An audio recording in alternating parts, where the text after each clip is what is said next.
Hello and welcome to this month's Abuse Cartoon Livestream.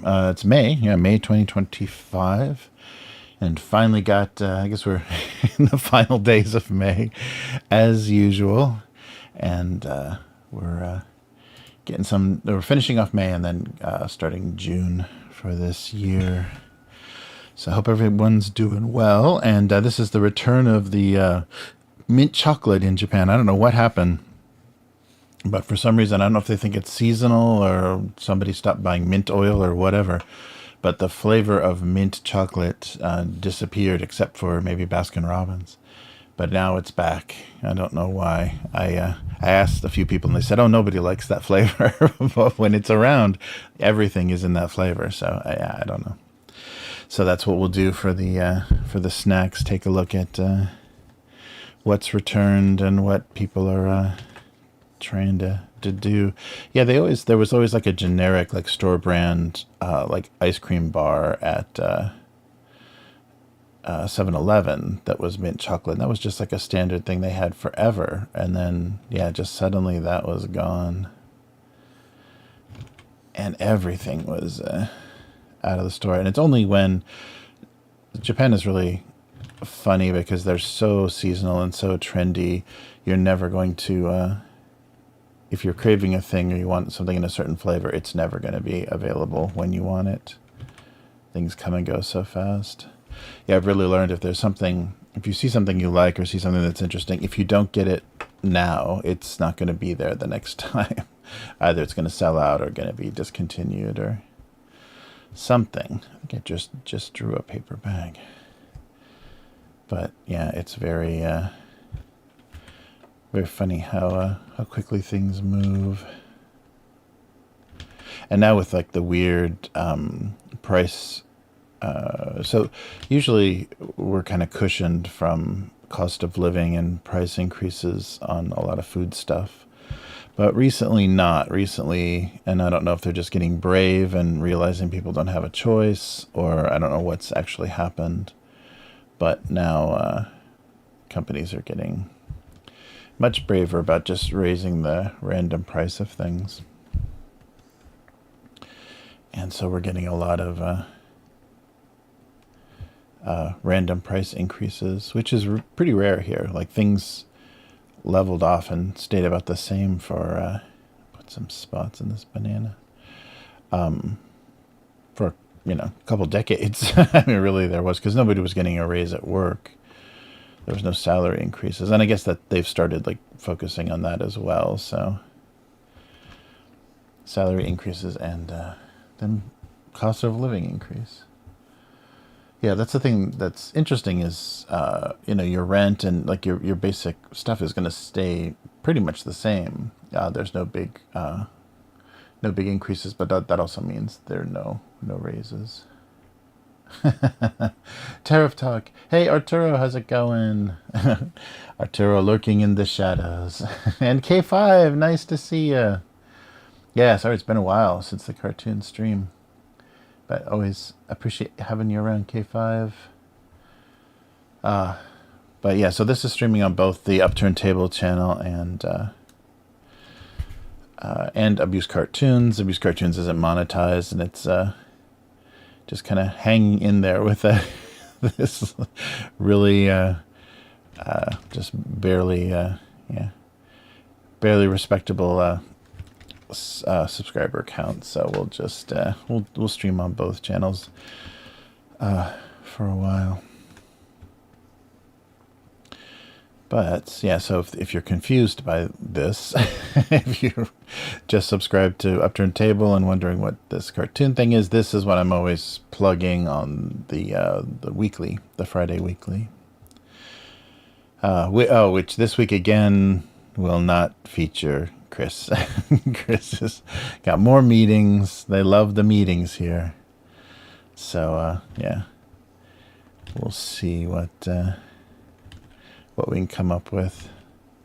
I'll bug Matt again if he's free, or maybe we'll just take a week off. if the news stories are nothing to write home about, do some other solo stream or something. But yeah, I'll bug you, Matt, later about that. Yeah, let's not do pay. Oh, it's on the same layer. But yeah, so no big changes. It's been really strange think the rainy season is kind of started early. June is kind of the typhoon season here. Not typhoon season, the monsoon season. Just this torrential downpour kind of rain that comes and goes. It's always kind of gray and miserable. But it seemed to have started a little bit early. We're getting kind of random showers, and then right after that you get hit with an increase in temperature and then that summer humidity. So we've had a couple days of that. It's not too bad now. It's kind of clear and sunny and not too humid, the kind of May weather, but it seems like it wants to be miserable.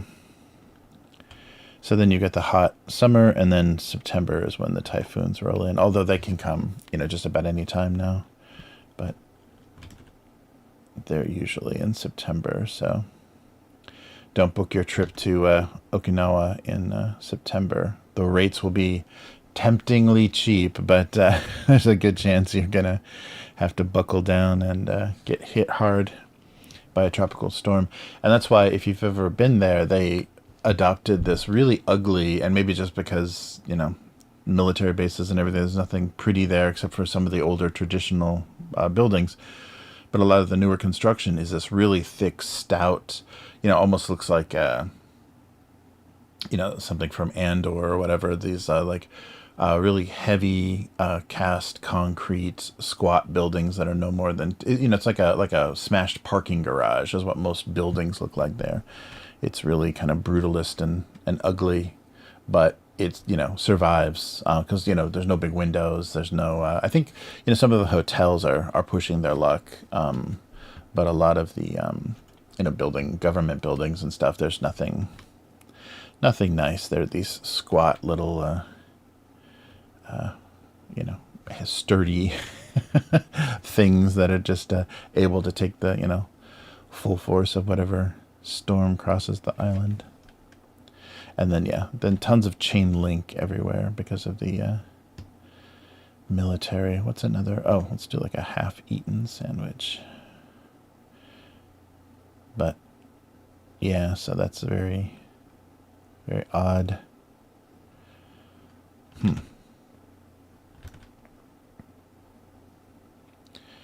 Yeah, that kind of, and I think, there's parts of the U.S. where there's a large base nearby, or like San Diego, where the ships are always coming into port, so you've got sailors all the time on leave. But that's pretty oppressive, that having that much military nearby. And they keep, I've got my scale all wrong here, and they keep misbehaving. The military doesn't play so nice with the local government, and so people will do things, bar fights or attack people or, SA people, and then run back onto the base and hope they can get away with it. So that continues. And then they always, they keep promising, better cooperation between the local authorities and the military, but yeah, it's not. And yeah, they're just they're not sending their best over to overseas on these bases. So yeah, I did that one comic show. I forget the name of the base. It was like Daniels or Douglas or something. And they did try to promote a lot of events, music festivals and craft fairs and stuff, and events to get people onto the base from the local area, just so they didn't seem so, they're just offering something as opposed to an occupation force. But yeah, it never felt too comfortable. And yeah, I don't know. It's a different mentality, and they talk about the rest of Japan, like the mainland. What is going on here? Is this not this? Yes, it is. They call it, the mainland, which is very odd because there's not much to it. But they do, kind of culturally behave differently. There's a lot of, used furniture stores and tattoo parlors and things that aren't in the rest of Japan.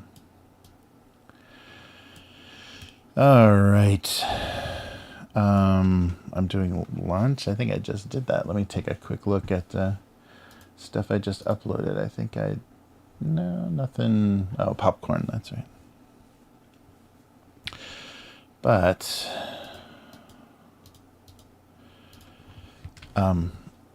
yeah, there wasn't security was very random as well. Like they were just checking for names on lists and things, but they wouldn't let taxis through. Like you had to have special permission as a taxi driver to get on the base. So sometimes you were just out of luck if you were trying to call a cab because no one with the right credentials was available. And then they would ask you to, I can pick you up outside the gate. And getting to the front gate is insane. Yeah, I had to push a bunch of junk to get near the front gate. And there's no, like, exit. There's no way to exit. So you're just kind of cutting through the security checkpoint. It's very, very bad. But, yeah, that was a long time ago now. All right, everything seems kind of not in scale here. And then still, let's go a little more. It's getting distorted. But yeah.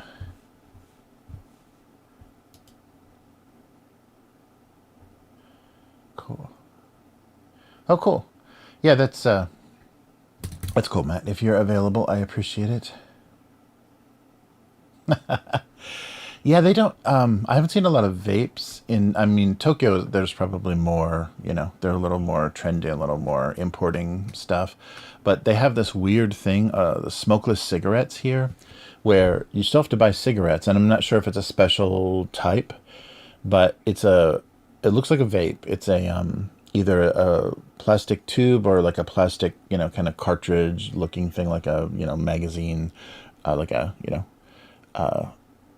cartridge for a pistol or a, like some kind of little hard drive or something. But you put the cigarette in there and it heats it, and you just draw. And so with the filter sticking out, you put it in there and it heats the cigarette. It doesn't produce any smoke, but supposedly you draw nicotine off of it. So I see people in smoking areas doing that, and it seems like if it's smokeless, that you could use it anywhere. You're not producing any smoke, so no smoking wouldn't apply because you're not smoking.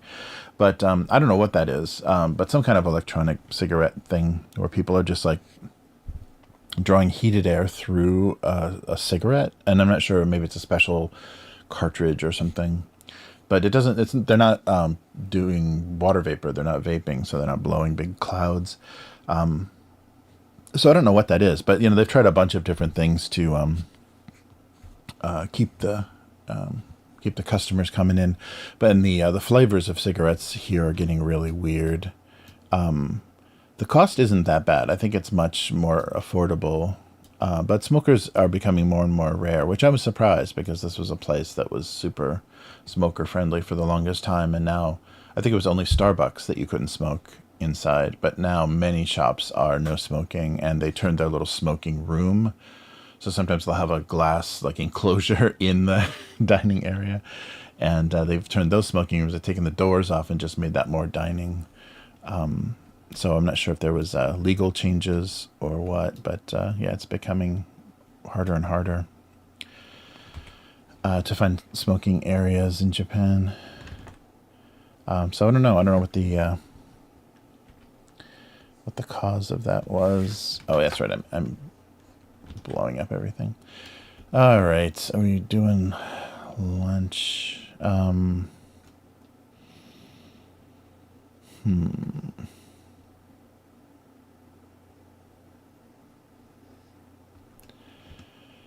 Yeah, so it's quite a thing. Yeah, but I don't know what any of that, because I don't know anybody that's still smoking or is using those kind of alternative things to keep the nicotine going. So I'm not exactly sure what the heck those are. Sometimes I'll read the advertisements while I'm waiting at the convenience store, but it's just weird. They call them all kinds of weird things, but I think it is just like heated, like some kind of mechanism that heats up the tobacco and you draw on it, and somehow you get you get something from it, not by not burning it. I don't know. I don't know when you figure out that it's done, like you haven't burnt it up, you just keep, and maybe the flavor runs out or something. I don't know. And oh, and flavor, that's right. So yeah, there's a lot of like fruit flavors and all kinds of crazy menthol stuff now to try to keep people smoking.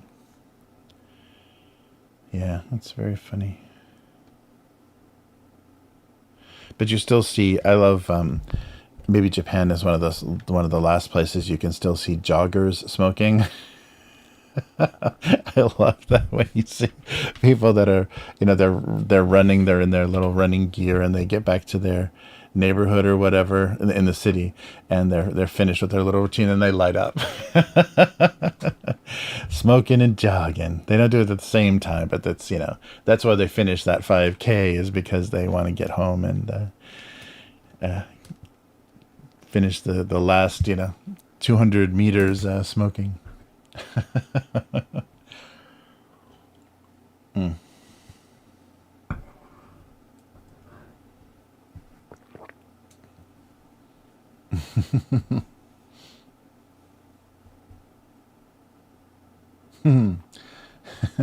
Yeah, 7-Elevens. Oh yeah, Arturo was saying, yeah, 7-Elevens are amazing. Yeah, they've got all kinds of stuff, pretty high quality. Like you can get a pretty decent dinner at 7-Eleven now. It's not cheap. It's getting close to like $10. But it's a convenience store, but it's getting close but the obento that they have there it's not as good as like a department store, but it's still pretty impressive. But Taco Bell, there's only one left in Kansai, and it's pretty bad. But they do serve sangria, margaritas, and beer, and I think highballs as well. Maybe just sangria and margaritas. But yeah, they do serve alcohol, and it's like, appropriately, it's sangria and margaritas. So they do have like blended drinks and fruity wine, and I thought they had beer at one time, but maybe not. But the other burger shop has whiskey and beer, which is funny. But the menu is very limited. It's really dry and kind of, and it takes forever. It takes a very, very long time for some reason for them to make the orders. Oh, but the weirdest thing about Taco Bell in Japan, I guess Coca-Cola has a big monopoly on, beverage service or distribution. So Taco Bell is Coca-Cola. So it's Coke and Sprite and very weird. But I think they also distribute Dr. Pepper because they had Dr. Pepper there. So the brand stuff is very confusing in Japan because it's, domestic companies running things. So it's kind of a mishmash of stuff. But not having the, bizarre flavors of Mountain Dew at a Taco Bell feels strange. But yeah, Coke is the... so then they also have tea. They also have unsweetened tea and oolong tea, I think, at the drink fountains. And it's one of the few places that's unlimited refills. A lot of fast food places, they don't refill. And they don't even fill it up all the way. They have a line they stop at. Yeah, because I think Taco Bell, KFC, Pizza Hut is PepsiCo, or it's not PepsiCo, but it's one company in the States. And so it's all Pepsi products there. But for some reason, it's all random. And I don't think Pepsi has the same kind of presence here. Coca-Cola is really, really popular, and they do a lot of the most popular teas, blended teas and things. And the oolong tea that Coca-Cola makes is the best one. Even Chinese people think it's the best tea. That's from vending machines and stuff. So it's strange. Yeah, it's a really strange. It's just Mr. Donut is here, but Mr. Donut is owned by Duskin, which is a cleaning products company. That's mostly a chemical company and a office cleaning service company. But they own Mr. Donut. So you'll see Mr. Donut and then the little corporate thing, a Duskin company. And you'll see vans of Duskin, like office, staff, or like office cleaning staff, parked outside of the high-rise buildings too. So that's a weird combination. I want to clean offices, but I think donuts are going to do well here. Maybe they leave donuts. Maybe the cleaning staff will leave donuts in the break room. I don't think that's a thing here.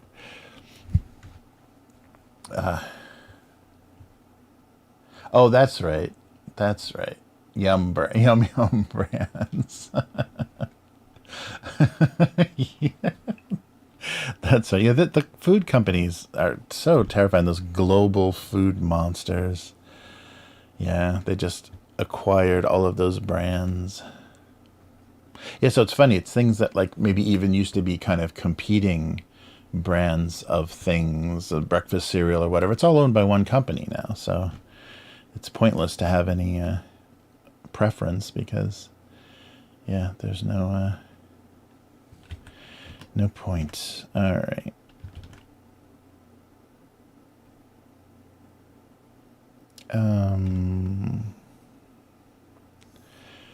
So a partially eaten sandwich.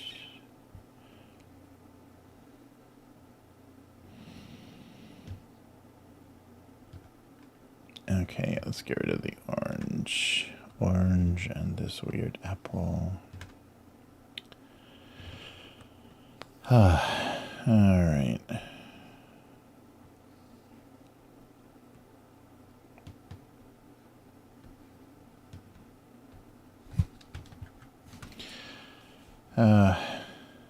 But yeah, the fast food thing is very strange.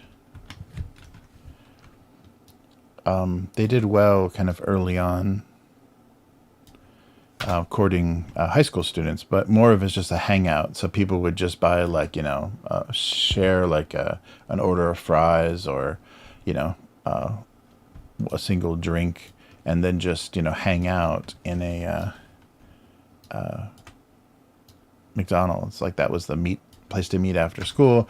But then if anything, that's the other weird thing. So everyone's wearing a school uniform, so it identifies what school they're at. So if they cause any trouble, or there's any kind of problems, the business will then contact the school, and then the school says you're not allowed in there anymore. So a lot of schools specifically get banned from, and your school may even tell you you're not allowed to wear your uniform, in certain, lower scale businesses, some kind of, trashy discount shops and stuff. They just, they have this like, respectability they're trying to maintain.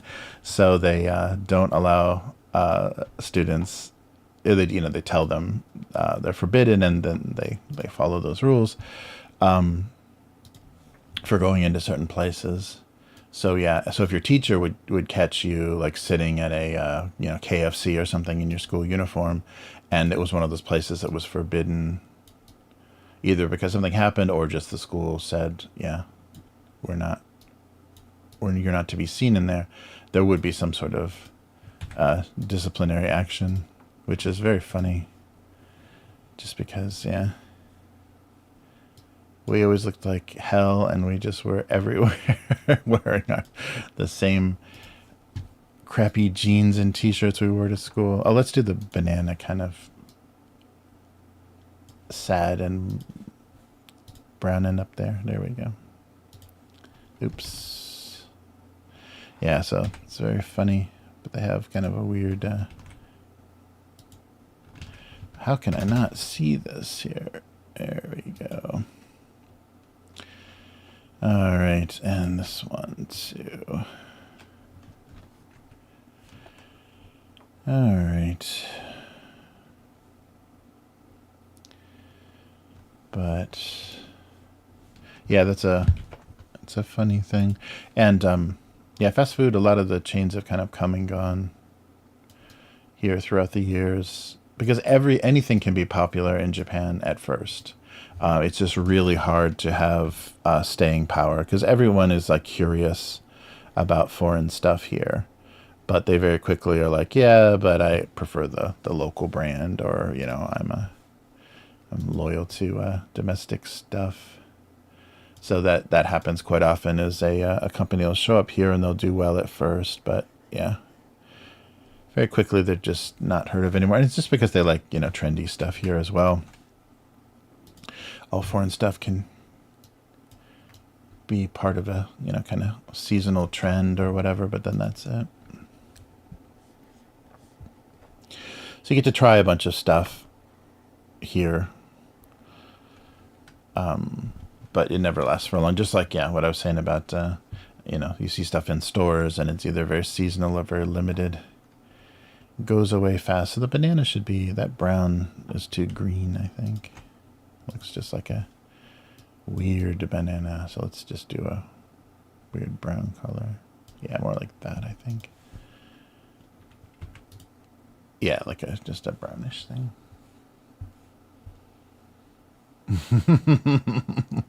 Yeah, yeah. Yeah, ramen is tough. It's I think it's really expensive. You know, it's kind of like French restaurants and stuff. It's to do the soup, you know, to do that base, the stock that is makes the ramen good, and also the, you know, some of the ingredients. It's really hard to get those abroad, and sometimes when it's non-Japanese or maybe Japanese Americans or whatever trying to do it, they do really bizarre combinations of soup and meat and things. I remember in LA having a lot of like chicken and fish stock. I mean, that's just absolutely disgusting. Like chicken is such a mild flavor that you don't want to mix fish and chicken. It's just, yeah, pork and fish kind of are okay. Sometimes it's, you know, it makes a weird kind of savory soup here. But yeah, people were doing chicken ramen soup with you know, the fish stock or fish ingredients. Ooh, yeah, they didn't know what the hell they were doing. And I think if you're not expecting that, it's pretty unpleasant. It's a pretty unpleasant combination. Yeah, so I didn't have... I think there was one shop that was okay for a while. I'm not sure if they're even still around. There was like Hirakata Ramen or something in... maybe in like near Ventura Boulevard or something. I can't remember. But there was a lot of really bad stuff. And it was kind of entertaining to try stuff because of the, you know, how poorly it was done. But it was also very expensive. So it was like an expensive joke. Yeah, it's insane, the sushi prices in the US. And the kind of quantities. Like you can eat a lot of sushi here and it's not very expensive, but you eat it kind of small plates at a time, very slowly. You don't get like these big giant trays brought out to you. But I think the pace of, you know, eating everything is very different here. People will linger over meals forever. So they're very careful about reservations here because they know people can turn meals into a, you know, 4-hour thing because they're just going to sit and they're going to keep ordering and keep drinking and just kind of, you know, spend the night until it's time to go home. Much more common style.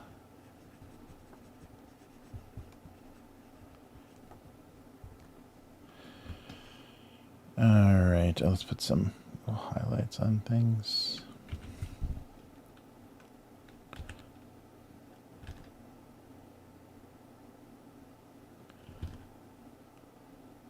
That's fine. All right.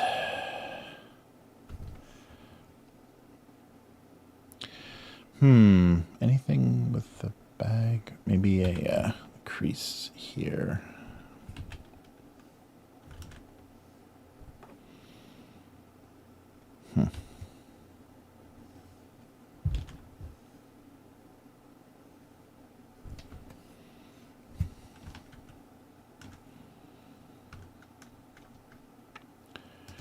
All right.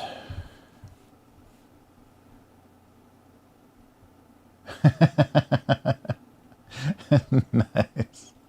The Pirates of the Benihanas. Uh, Ramen and boba. There you go. I think you got a combo there, Matt.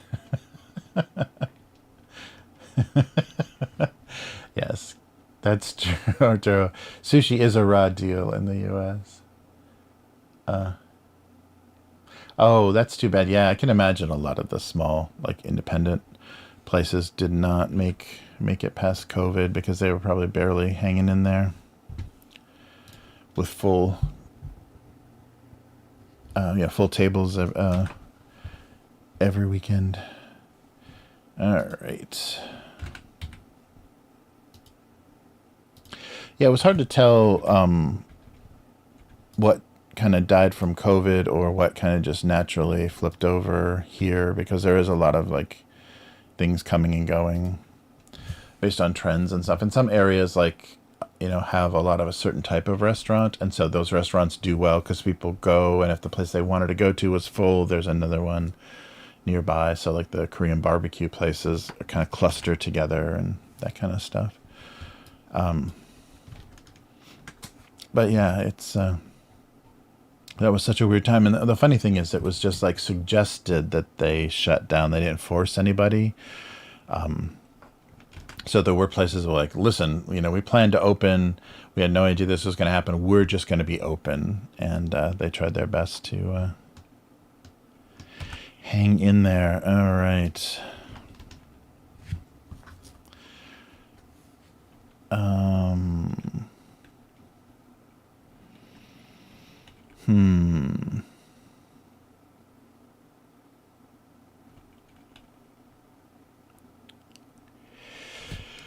Yeah, it looks like the writing is going to not come easy this month here. That's great because I got to do 5 of these. 5 more of these.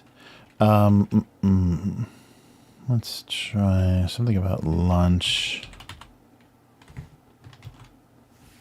What? That's been happening lately with the text tool. I don't know. It's part of some wonderful update or not.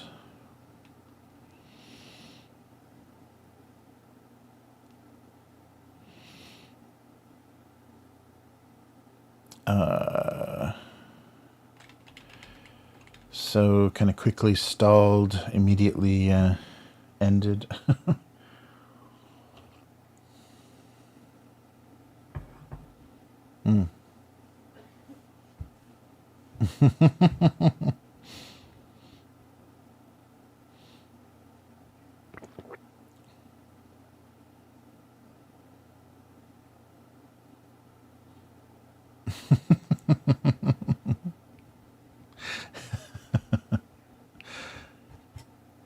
Very funny stuff.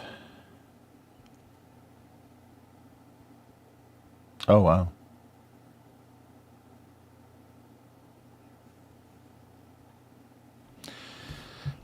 Okay.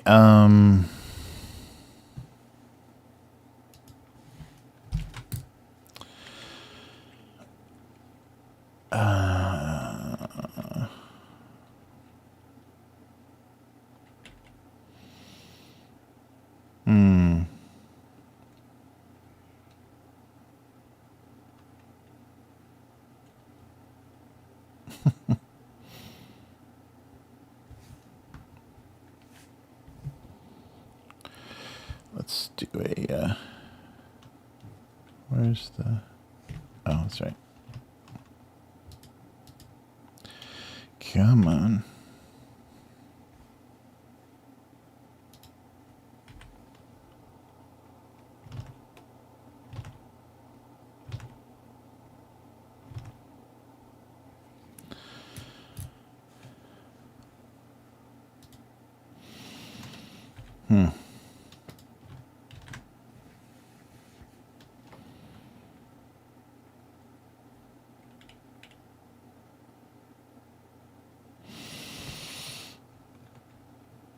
Oh boy.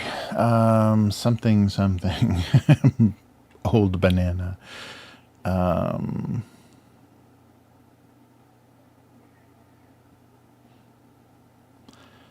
Yeah, so a sack lunch, I guess it could be work or it could be school.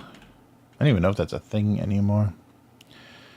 I'm sure kids bring Japanese obento boxes now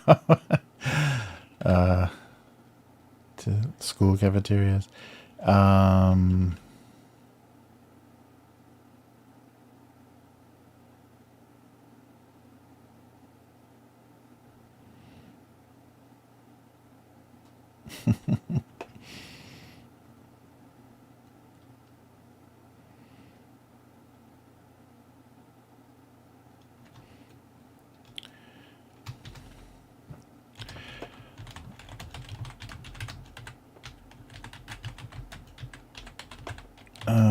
This was the last of several lunches the old banana would attend.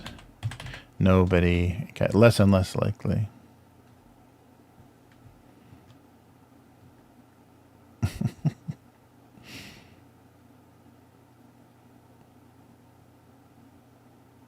Or maybe just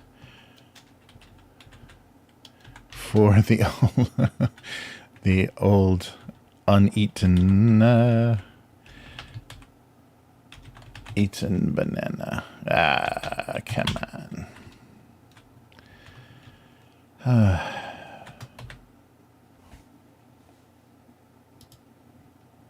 So the last of several lunches for the old uneaten banana.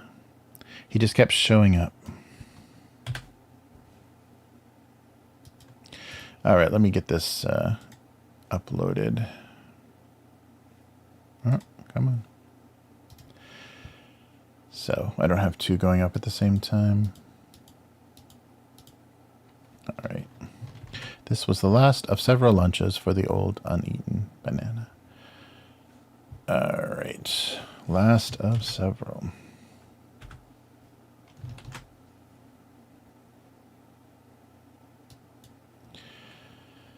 Oh, now I've got to find where this is even going.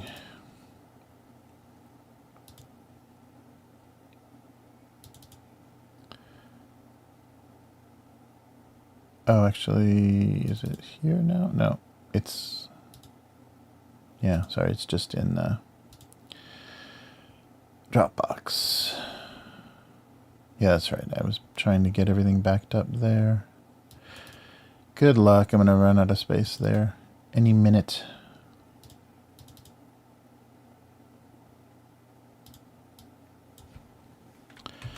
Okay, so this is for the 27th.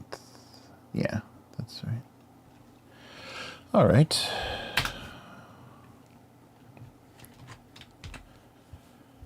And I'll just stick that online. Yeah, I'm not sure if I like that we don't have the FTP stuff anymore, or if it's kind of more shaky. Hey, there's some files. Yeah, it seems to be working out. Previously I was getting some errors, some upload errors. Sometimes FTP would just kind of break mid-upload, so this seems to be better. It's the same cartoon almost as the popcorn one. Okay, let's try something not a bag looking at something. All right, so let me get my chat back up here. Nice. Oh, final tour of duty. Oh, yeah, that tour of duty is good, Matt. Thanks.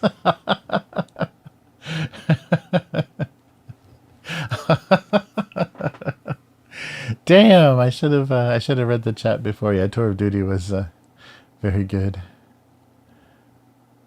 That's bananas.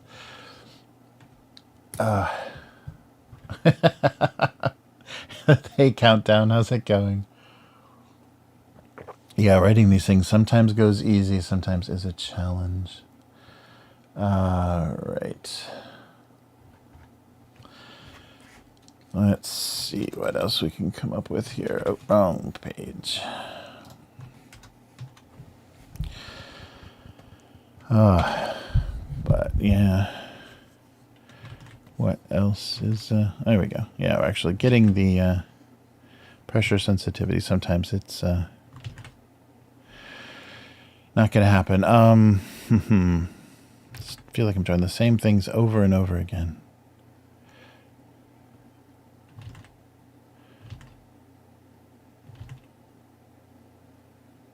Yeah, it's funny, the look of things. Like, it used to be I would just draw kind of, let's do that, kind of nostalgic stuff, and a lot of the coloring was like, 70s grocery store items and stuff, bright colors, and or weird, orange and brown combinations and stuff. Maybe that's left over from the 60s. But yeah, recently it's gotten very strange because I don't have that same reference anymore, and a lot of things don't exist. Like there's the paper cartons and things here are very different,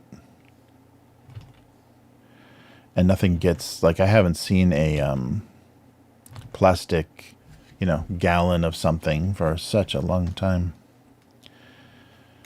They don't do, if they do anything in that quantity, I'm trying to think of yeah, just nothing is that large. I think like a 2 liters is as big as you're gonna get. Yeah, so like a half gallon is as big as anything ever is. Let's see. So it's yeah, maybe my scale, you can probably notice from the cartoons, the scale of things has changed. I haven't drawn that sugar bowl in a while.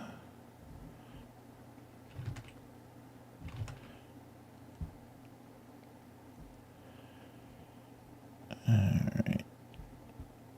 Yeah, with the little top. Alright. There we go.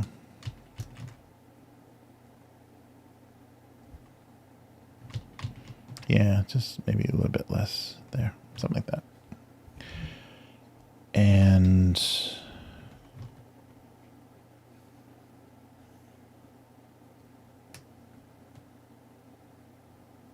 yeah, we'll do a maybe cream and sugar joke, but it's soy milk. Well, those are pretty wobbly looking. I think I was drawing at a weird angle. Yeah, that's pretty crazy. Nice. Oh yeah, and yeah, no milk in bags. But a lot of people don't like milk. A lot of people don't like dairy. And a lot of people don't ever eat cheese or yogurt. Even they have plenty of it here, but a lot of people don't eat it here. More sensitive to dairy, I think.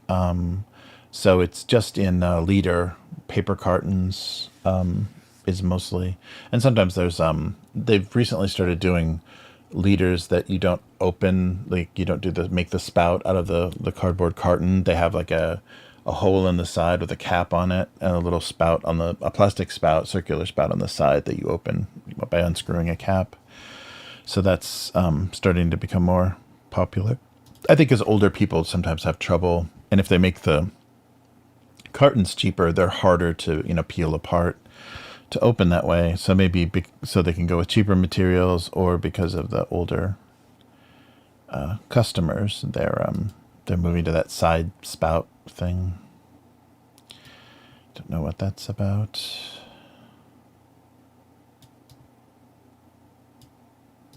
Yeah, but talking to a friend here, it seemed, oh yeah, I didn't close I didn't close any of that stuff, did I? We were talking about the weird lack of public trash cans here and how they're removing them, and I think it's one of those strange situations, like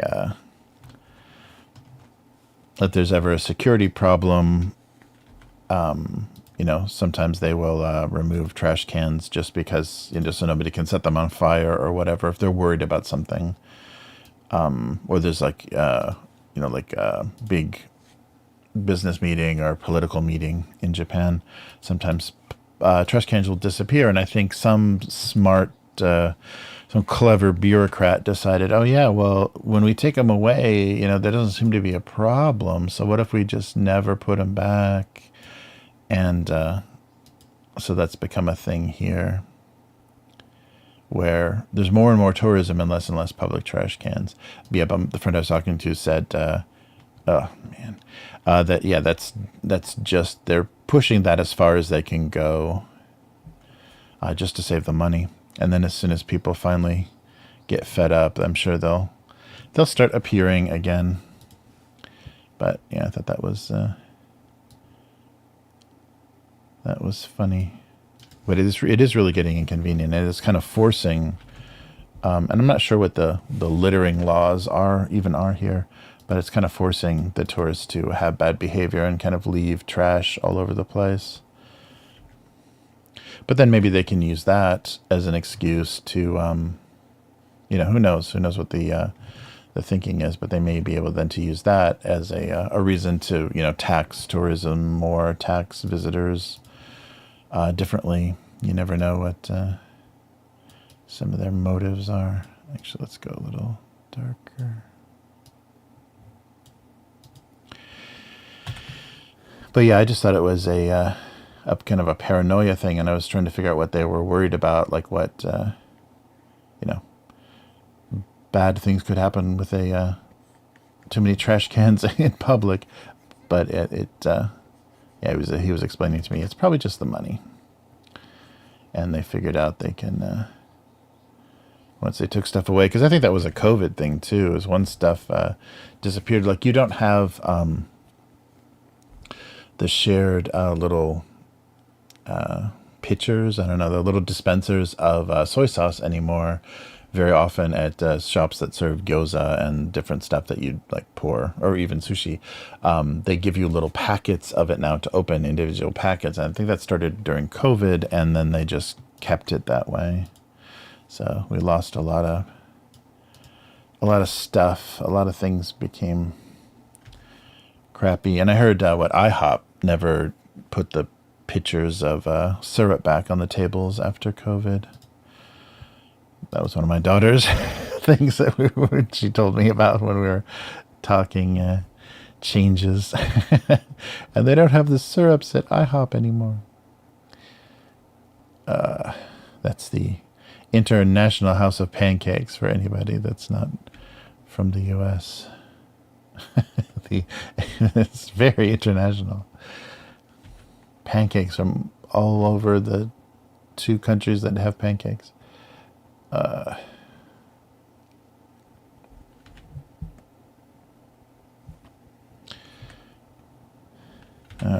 right. Oh yeah, that's kind of working. All right. Let's do that. Yeah.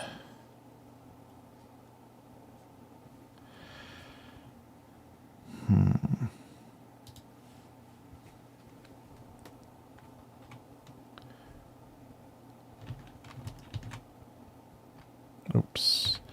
Zoom tool. I accidentally hit Z all the time, and it just zooms me on in. All right, we'll do that on maybe one little. There we go. All right. Yeah, so. Oh, and an interesting thing, I don't think I talked about this before. It's been a month since we've talked.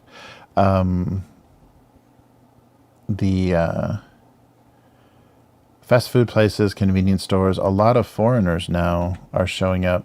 There's a lot of Indian, maybe Indian, Pakistani, and Southeast Asian employees now at a lot of the convenience stores because of in Osaka, because of the expo. So the expo is paying double the hourly wage that a lot of these part-time service jobs pay.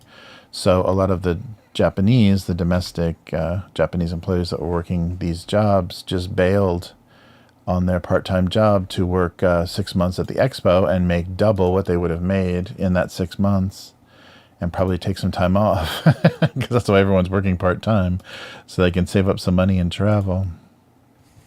Although that's kind of... Oh, wait. No, I don't want to do him. Oops. The eyes are fine there. I want to make him soy milk, so let me do some weird coloration. No, maybe not green. Like, yeah, let's do some brownish kind of weird coloration on him. Kind of like natural packaging or something. That's right, because the joke was going to be soy milk. So maybe like a...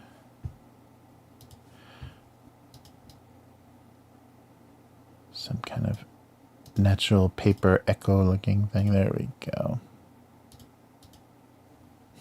There we are. Okay, now he looks more soy.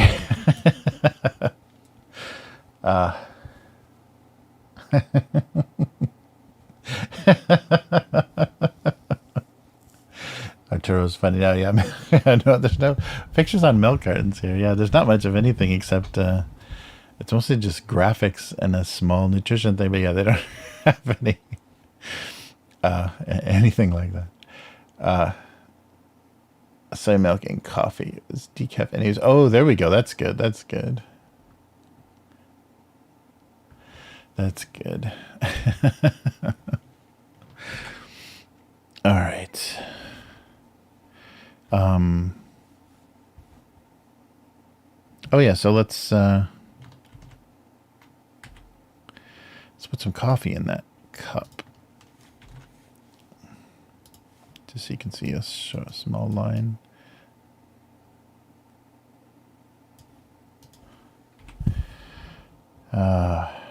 There we go.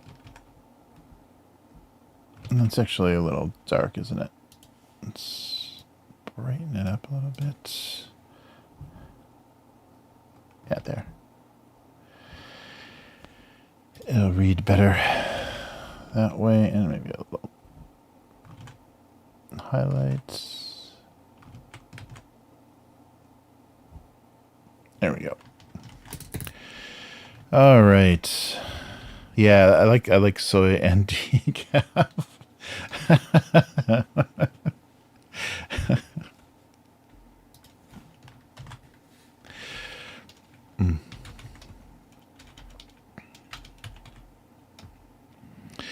The decaf. Oh, maybe I should finated.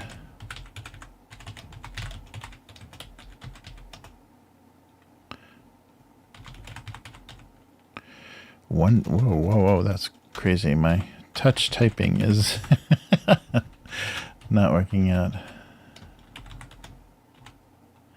Oh, actually, that's kind of a question, isn't it?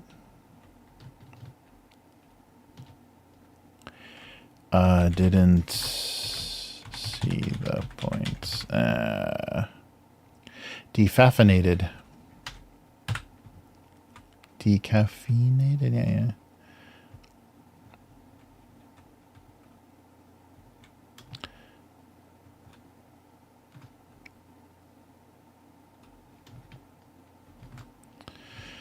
A decaffeinated coffee with soy milk.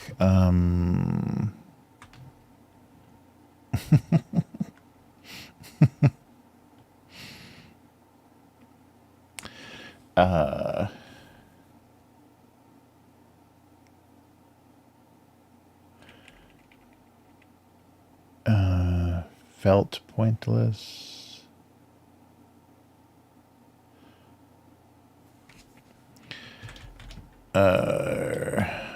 Yeah, I guess, yeah. So that it's, what is it, you feeling, or the coffee itself feeling pointless? Yeah, feels pointless to you or feels pointless to the coffee with soy milk. Oh, 2 words, soy milk? Is it?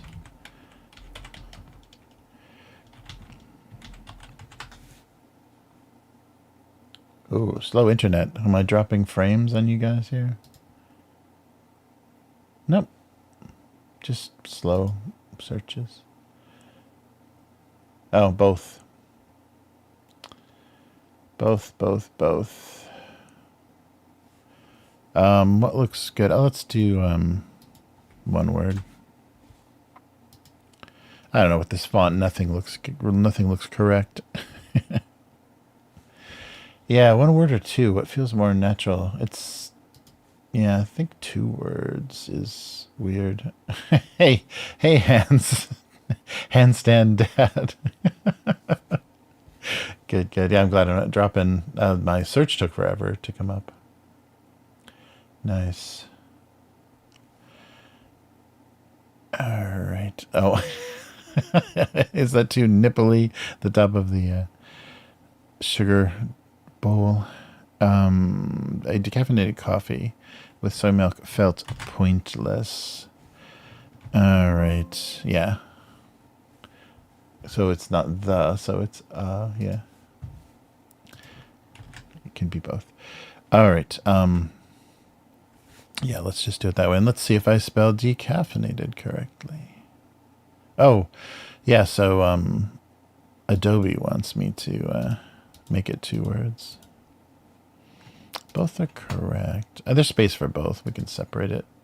That's soy milk. Like 1 word.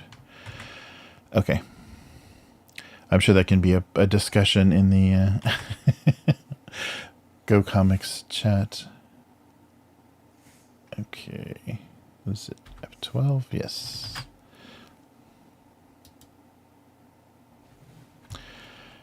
All right. Yeah, I'll just to make sure I'm done, because sometimes after the stream I'll finish something and then feel like it's complete and I haven't uploaded it yet. So let me just do these as I finish them, just so it doesn't become a thing. All right, so this was the 27th, yeah. All right. Oops, nope, that's not. That was the 27th. 29th. All right. Yeah, it's amazing the varieties of soy milk here. There's so many different, like, kind of processes to make it thicker, or like, you know, putting like some of the whatever beans or whatever back into it, so it's a little bit has a more weird texture to it, so it's more like a ground beans, or some are very just watery, very thin, and then others they you know, do different sweetening and stuff to make it taste better, because just sometimes the raw soy milk is a little, yeah, flavor's not great. So I was really surprised, because there was only ever just soy milk, one kind, not very good. Just like tofu, there was like one kind of tofu you could get basically in the US, and there's crazy varieties here. They're obsessed with their soybeans.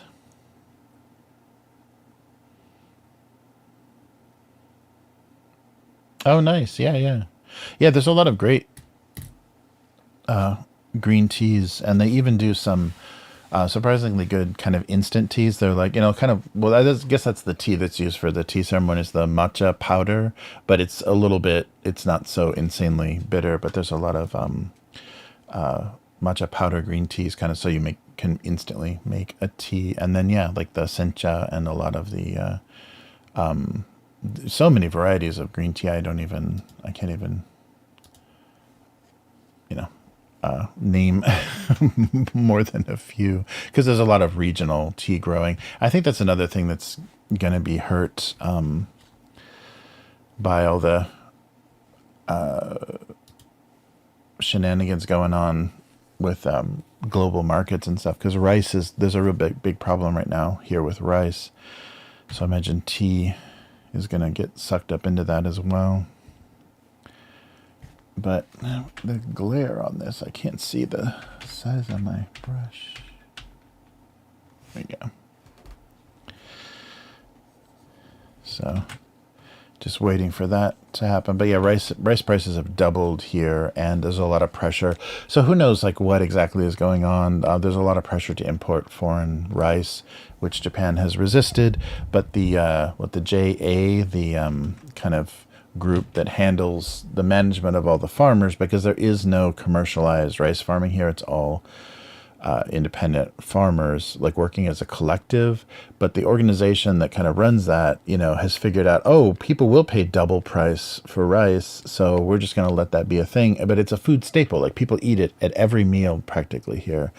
So when the price doubles, that's very painful, because it went from about $20 for a kilo, for a 5 kilo bag of rice, to $50, like for 40 something. That's a huge, hit for people's food budgets. So, and for restaurants and things as well. So they were releasing some reserves, but it didn't change. It didn't have any effect on the price, because when the reserves were released, there was all these shenanigans going on with bidding, like auctioning it off, and how it was bid for and how it was distributed. So it literally did nothing to change the prices. So there's some pretty bad corruption going on that's just not being addressed, and it's probably all being sold off to like rich Chinese and stuff, just like the tuna markets here. So who knows? But it's really frustrating to have something that basic jump up and stay up for months now. And, the excuse of, oh, it was a bad season it's just bullshit. That just wasn't true. It was just how the games they decided to play with the, and just because the yen is so weak, it's so much more profitable to sell stuff abroad. So, that's got to be what they're doing. But they'll never admit to it. Let's do some kind of mixed drink. Oh, almost. I can almost. Yeah, I've got this tablet, just because the microphone and camera, I've got this tablet at a weird angle, so it's affecting my drawing. Yeah, something like that. All right.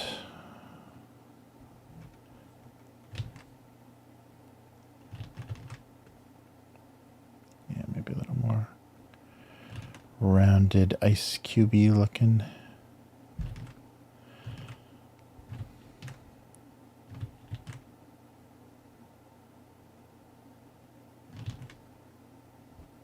Oh, actually, I can do that with the colored line. I think that'll look better. Okay, and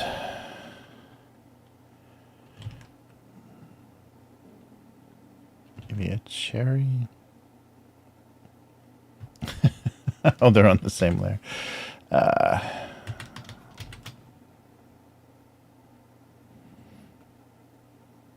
It'll be fun to do a little overlap there, coloring wise.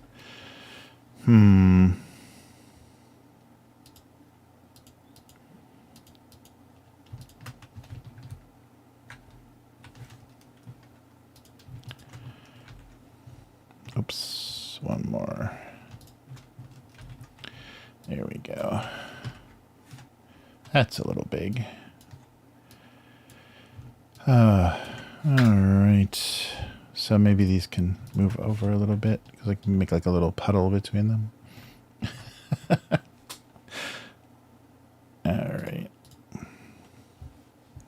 Nice. Arturo with the puns. Yes, it goes against the grain. Nice.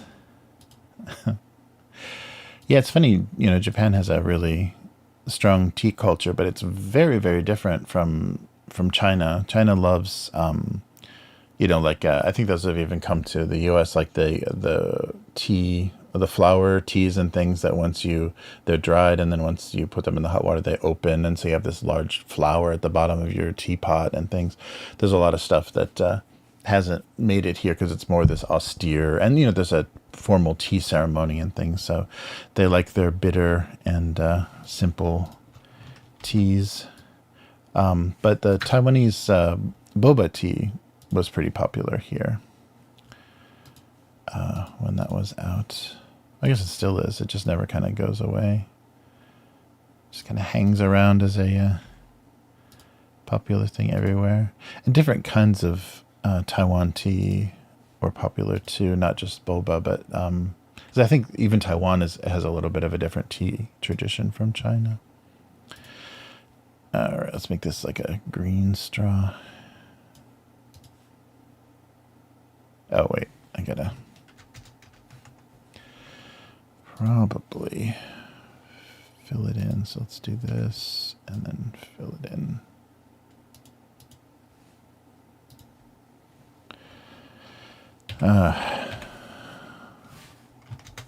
But yeah, that's helped a lot keep me from drinking, you know, too many crazy calories and a lot of... oh, wait. No, it would be this line, not this line. It would be the one. Okay. A lot of extra, you know, corn syrup and stuff from crappy sweetened drinks. It's easy to fall into that. All right, so that's everything. Oh, I must have colored that on the wrong layer anyhow. Great. Let's do it here. There we go. Okay, and then do another layer and what? Another layer. And give me some color, maybe just white on the ice cube here. There we go. Oh, and let's do a little bit of maybe blue rendering on the ice cube. Sometimes that looks nice.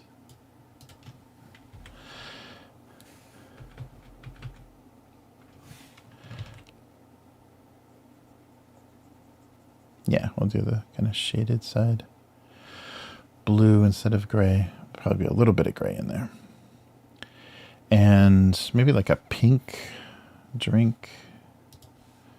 Just barely left over, like a watery. We'll do it this color and then fade it. Oh, actually, let's give it its own layer so we can do it independently of the... There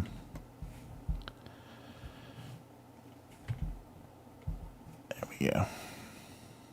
Oh, should we do... like this? Yeah, maybe. Okay, something like that.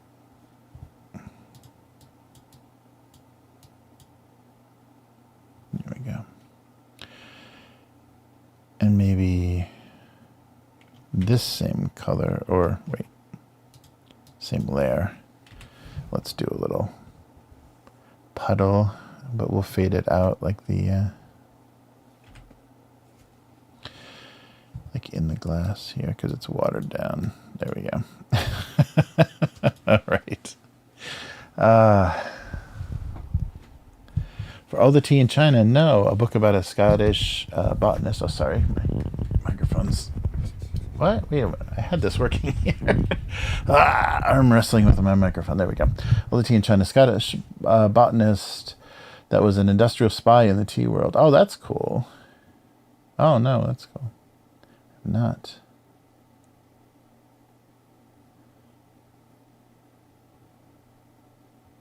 Yeah, against the grain. Yeah. That would be a good... I should do... Oh, yeah, I could do a rice joke.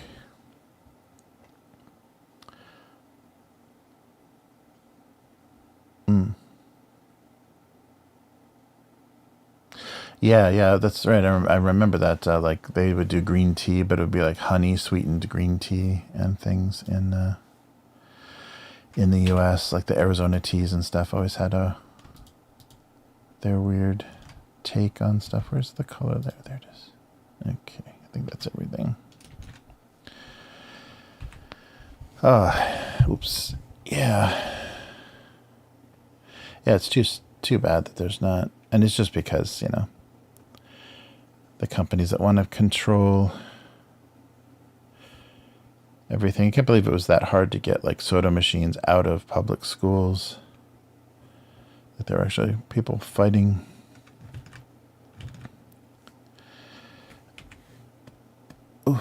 Fighting to keep them in. because of the money.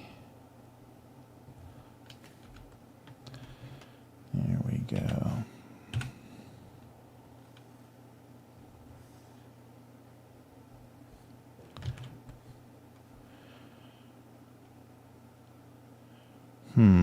Maybe that should be a pure white line. Oh yeah, that reads a little bit better. And then we can do that. And the cherry should have a big kind of bright thing. All right.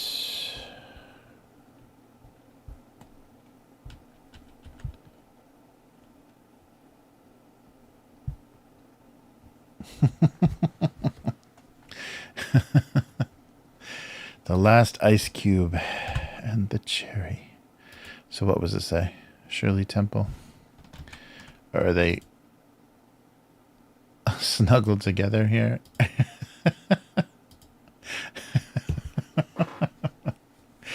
Right. I don't know what's going on anymore. Okay. That kind of works. And then we just need the kind of drop shadow on this. Oh, sounds like the mail.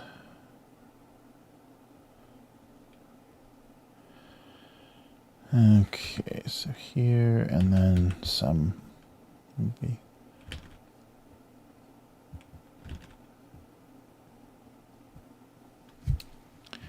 There we go. Kinda.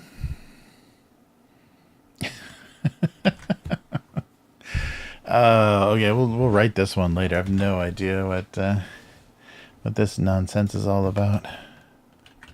All right, so we're about halfway. Let's take a quick break. Oh, Hanson Dad ever had yerba mate? That's trending over here. Oh yeah, South America. Yeah. We got my wife likes a lot of mate teas. We got a black mate and a green mate. I'm not sure if it's like because a lot of that stuff kind of is sometimes Japanese modification, like Japanese variants. So maybe they import the leaves or they dry them differently or something. But I've had a lot of mate recently. It's really good after like a heavy meal or a greasy meal. Like mate tea is a little more kind of like oolong. It cuts that kind of heaviness that you feel after eating a real fatty meal or fried food or something. Fun fact: originally grenadine was made from pomegranate, not cherry. Oh, that's funny. That's funny. Yeah, grenadine. Yes, the main component of the Shirley Temple. That's funny. Yeah, they like pomegranate juice over here too. There's a whole brand, Palm brand. Or maybe that's in the U.S. too, though. I'm not sure where it's originally from. 40 grams of sugar. Well, yeah, that's some pretty heavy mate tea. That's funny. Yeah, that book sounds interesting. Somebody infiltrating the tea business. I'm sure there's all kinds of funny things. But okay, let's take a minute and do some convenience store.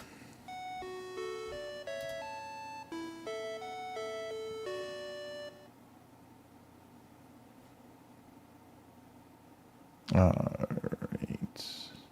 Did the chime go? Yes, I think so. Wow, I think my system is having some trouble. It's choking on. It's not updating any of my videos, so hopefully I'm still going out. Let me close some of these windows. It might just be a Chrome thing. But I'm not getting any updates, so I'm seeing my sound live, but I didn't see the chime. All right, so here we are at the. So this is actually 7-Eleven, but do the Family Mart chime? Okay, let's first take a look at these guys. Oh yeah, so like I said, the return of chocolate mint. It was gone for a while. Probably most of the spring, like late winter, spring, there was no chocolate mint anything, and sometimes I craved that, so it kind of frustrates me because I thought it was one of those like standard flavors that's around, but now it's back on the shelves. So this is I can't see my update here, so I don't know if what's keying out or not. Oh, cam froze. Oh, thank you. That's what happened. Cam froze. Let's update this. Where is it? Thank you. I'll try this again. Come on, camera. There it is. There we go. Okay. Try this again. Oh, the chime didn't go either. Okay, so we're in the convenience store. I think this is the Family Mart near in Osaka. Okay, so oh yeah, they are keying. That's funny. Yeah, I guess it's the mint is not blue enough, so everything's going to be keying out. But this is the YBC, the company. I think it's what, Yamato or somebody. Yamasaki, Yamazaki. Yamazaki Biscuit Company. Oop, over my face. Yamazaki Biscuit Company. They originally had the contract to do Oreos and Ritz crackers and a bunch of stuff. No, I think Nabisco stuff in Japan, but they gave up that contract, or maybe they were underbid by somebody in Southeast Asia, I think maybe Vietnam or Thailand, and the quality has like severely dropped of all of those, but their stuff is still really good. And they do a knockoff like Ritz cracker and a knockoff Oreo, so you can have their version of it anyhow. But here are their mint. What is this? Their choco mint, which they don't put the T sound in, so it's choco mint. Saku Saku is a crunchy. Just crunch. Saku Saku crunch. So they're kind of a cookie. You can see. No, you can't. Well, if you could. It's all of this. This is a bad idea with a green screen to do mint. It's all going to be keying out. Is this keying out? Everything's keying out. So it's Japan, so individually wrapped, but they're like a little kind of cookie crumble in a, I think a mint chocolate with then a drizzle over top.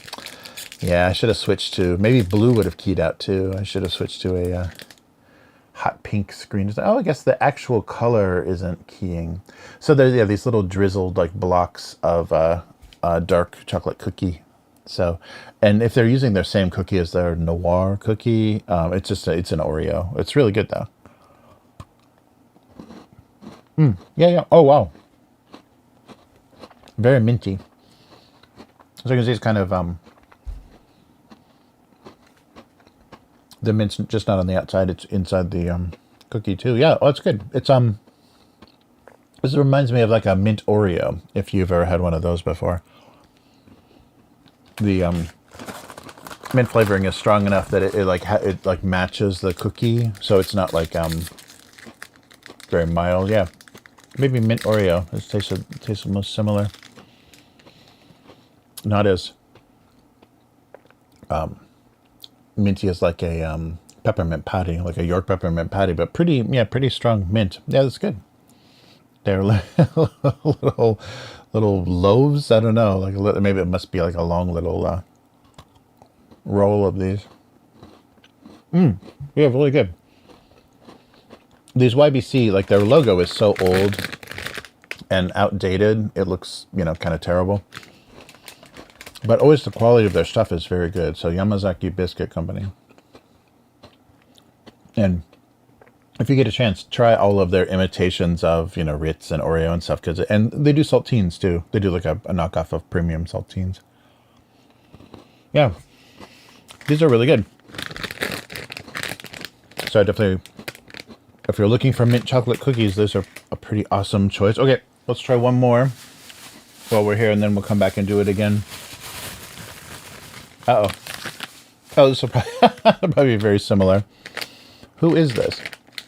So this is keying out again, but this is salt mint chocolate. Interesting. I'm getting chocolate mint everywhere. Interesting. So I don't know, because sometimes they do salted chocolates and things, and like especially like chocolate covered pretzels. The reason that works is the saltiness in it. So what's the company here? They don't even have a website on the back. That's funny. Just their phone number. We'll call them and ask them. So yeah, so Shio mint chocolate. So salt mint chocolate, and it looks like these are just gonna be maybe like a Kit Kat. You can't see it. Sorry, like a Kit Kat bar kind of thing. And there's a Ziploc on the top here, so maybe not individually wrapped. Oh, no. Oh, yeah, these just look like... Oh, maybe they're just blocks of chocolate. Yeah, see, it's kind of keying out. It's where it's kind of time travel-y, like inside there. Oh, yeah, no, they're just little blocks of chocolate. Yeah, so these aren't even like a cookie, chocolate-covered cookie or anything. So it smells minty. It's kind of a weird color. More like a green tea color.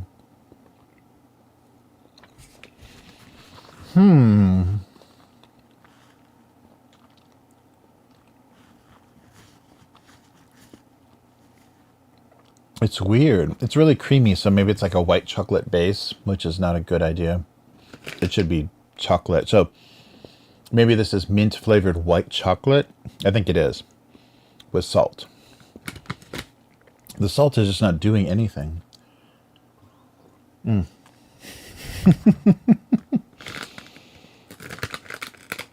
Oh, these are not great. They're kind of weird. Okay, I'm trying to clear my palate a little bit here. Okay, so let's try another one of these. Oh, the invisible. Am I eating something? Am I not? So stupid. Everything's green.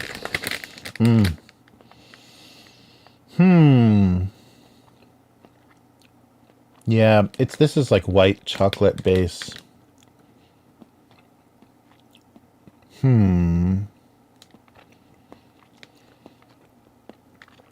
Yeah, it's saying some kind of light chocolate cocoa butter.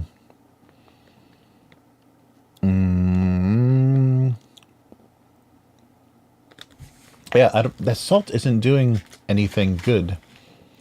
Because the salt with chocolate, with a dark chocolate or a milk chocolate, would be doing something. It's just making the mint kind of strange. It's yeah, I don't know. It's weird. That's a really weird combination. And mint and salt is not a good combination together. Although, what is there a what are mojitos? Do mojitos have like salt in them? Because they have mint, right? Do they? Is that a salty mint drink? I don't think so. Yeah, salt and mint is weird. It's a really bad idea. But I was trying to. So when I saw that, I thought, oh, okay, so it's salt chocolate. But they call anything chocolate if it's strawberry chocolate or mango chocolate. If it's white chocolate that they've added a flavoring to, they'll call it chocolate when it's actually not a a brown cocoa taste.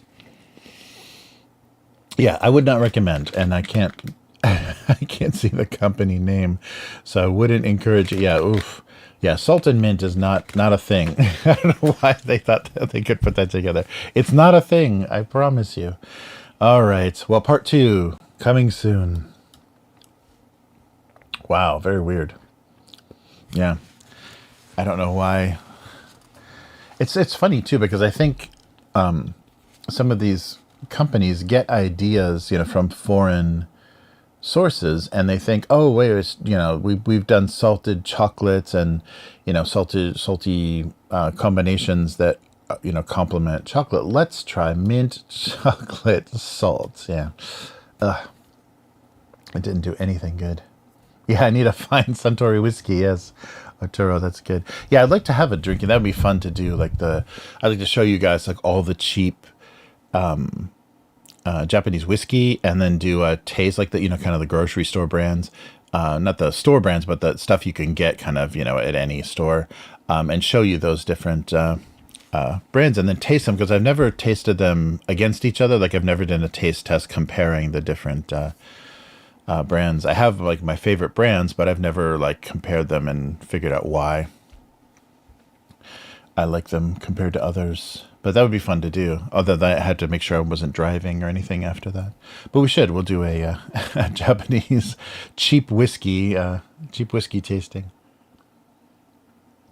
because there's a lot of competition for that, and you can get the cheap whiskey in the big handles, the big, like, I don't know, what are those, like 5 liter. They're these giant bottles. I don't think I would need that for the tasting, but they're pretty cheap. You can get the little what are those called? Fifths. Those are kind of like little glass fifth bottles. So I could buy a few of those, and we could do a little tasting. That'd be fun. Yeah, no salt in a mojito. Yeah. I don't know where they got the idea of salt and mint. That's weird. But it's not good. And always, I think white chocolate is a terrible base for any flavor because it kind of ruins it. It kind of pushes it too sweet and creamy.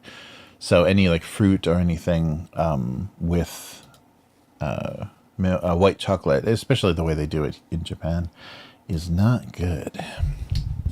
But that's, kind of just a personal preference. But that was the funny thing. I've told this story multiple times, but you have Valentine's Day in Japan, which was an imported holiday, and it didn't work when they first brought it here because men would just buy very cheap, gas station chocolate, the cheapest thing they could find. But they realized the women were the better shoppers, so they flipped Valentine's Day for men to receive chocolate from women. So women would be the shoppers, and of course then they purchase the more gourmet and higher end stuff because they know they would probably get some too. They could have some too. So they brought it back in, I think, the 60s or 70s and as a reverse Valentine's. So then because everything is always, if you give a gift, you get a gift back in Japan. It's always has to be kind of fair. If you give somebody something, then they give you a smaller thank you gift for the gift. And so the reciprocal day is White Day in March, like March 3rd or something. Somewhere in March, I can't remember. It doesn't interfere with the Doll Festival, but sometime in March is White Day, and that's originally the only thing that they sold on White Day as a thank you gift for women was marshmallow, and nobody likes marshmallow here.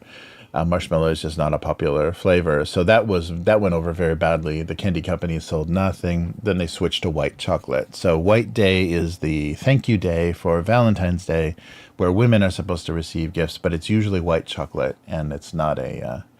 So here, white chocolate is very female branded for some reason. Like it's just a women's brand, but not a lot of people like white chocolate, so it's a very funny thing. They've just tried to make that happen. But Valentine's Day is failing, I think, again, because now what happens is these very expensive, like luxury chocolate, gourmet chocolate pop-up shops happen in the department stores in some areas around Valentine's Day, and women just stand in line to buy for themselves. And they don't even give to friends anymore, because there used to be a few levels of Valentine's Day. You give chocolate to your coworkers and your friends and your boss at work, if you're a working woman, and then your husband and your boyfriend, and then your kids. But now all of that is gone, and basically women are just buying chocolate for themselves because the really, expensive good stuff shows up around February 14th. I don't know. So we'll see. But kind of all of the holidays are failing in Japan because of social media. Like anything that involves some sort of gift giving or a greeting, sending postcards or some sort of greeting, it's all turning into just, hello messages on chat apps like Line and Messenger and stuff. So you just send somebody a GIF animation or an emoji, and that takes the place of actually purchasing and mailing a gift to them, or writing a card, or even like drawing and writing a card. Nobody does that anymore, where that used to be quite popular for New Year's. All right, are we still all jacked up on pen size here? Yes, we are. Sorry, I can't. Yeah, gotta get my camera. I wonder, there's got to be an angle. No, probably not. It would have to be like a higher angle. If I put the camera above me, which I'd have to be looking up all the time, then I could keep the tablet out of the way. But yeah, no good balance.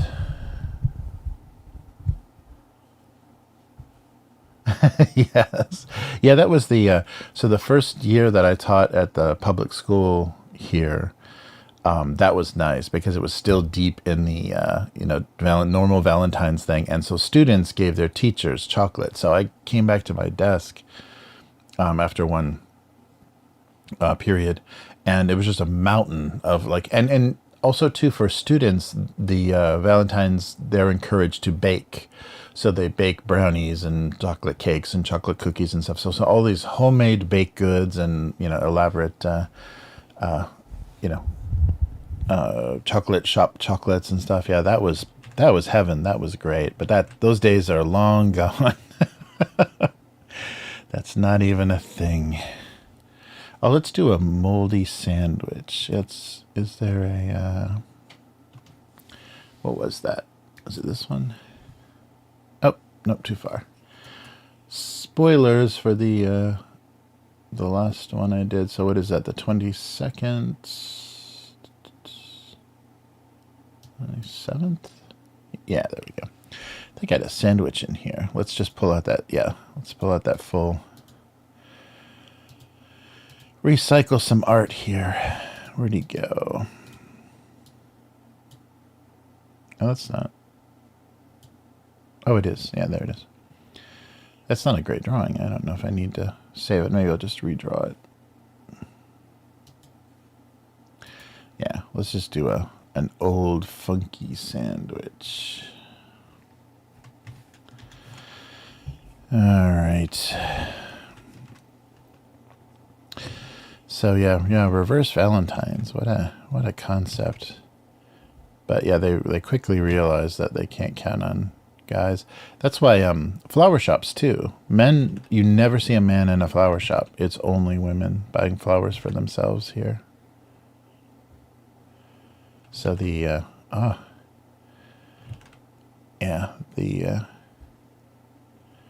ideas just do not work out. And when you tell a Japanese guy, oh yeah, you can buy a dozen roses, they're like, a dozen roses? Oh, a dozen roses here is like $200. It's an insane price compared to we get that around the Valentine's Day and whatever flower giving holidays there are. The growing season corresponds, so you can get like a 40, even I think I've even seen like $25 dozen roses in California. But the price comes down considerably, but they never have that here. All right, how about a funky, it's kind of a narrow looking, but a funky old sandwich.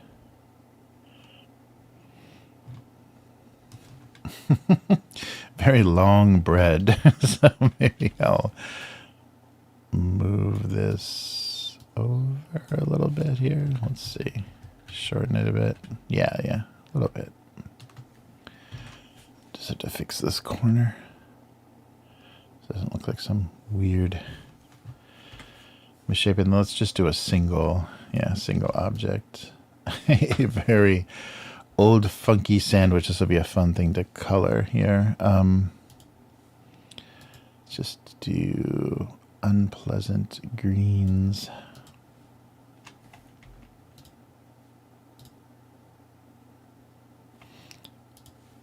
And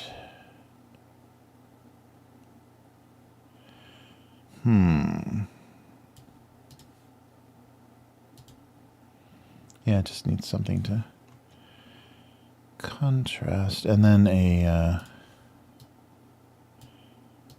a weird, a grayish color for the crust here. Let's see how this looks in contrast. Yeah, so we want this like completely molded over.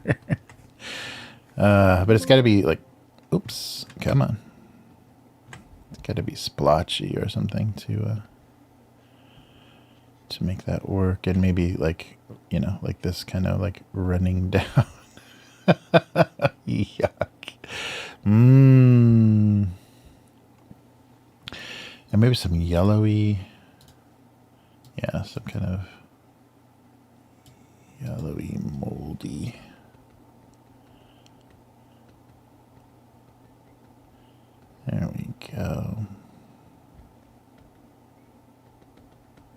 everything that would happen to a very old sandwich.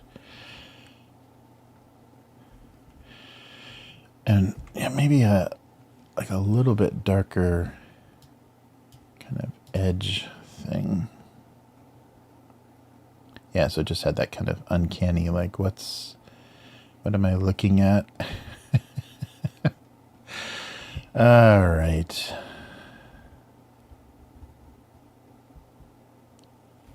Yeah, something like that. And maybe the same with the edges here. Just do a something's wrong kind of color.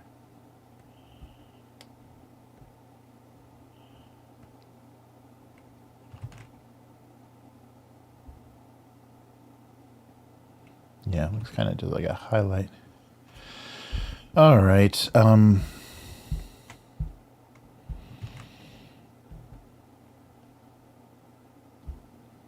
Oh yeah. Something kind of coming, bleeding down. All right. A little darker, maybe? Or just so it doesn't match.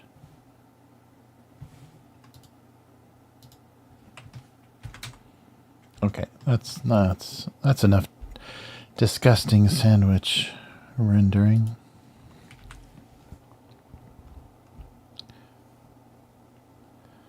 So, let me just do it this way so I get everything in there. Then I'll put that texture, color and texture back in. All right, and then maybe some highlights.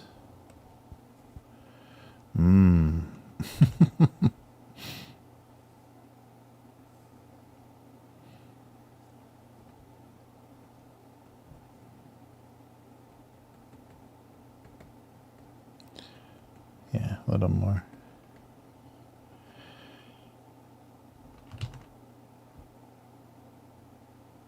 Okay.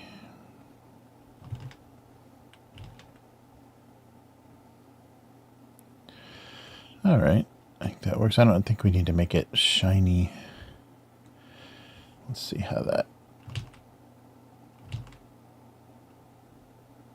maybe that's kind of creepy as well. Why is it glistening?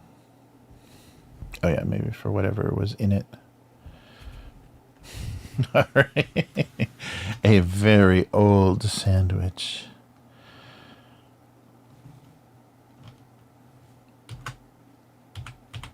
All right, that works.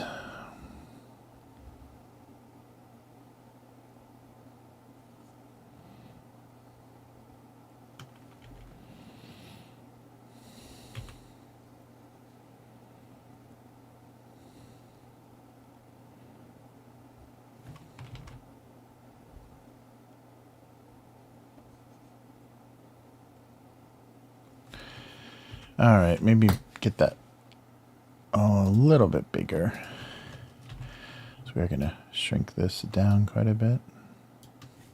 There we go. And some creepy...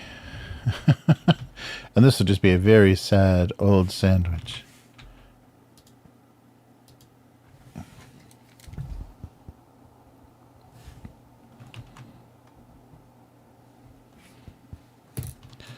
Or on the side is better? Maybe. Yeah, kind of like putting the eyes in the shadows. Often works. So a little more hidden. Does that work? Yeah, I hope when it is sized down, it's going to be okay. All right.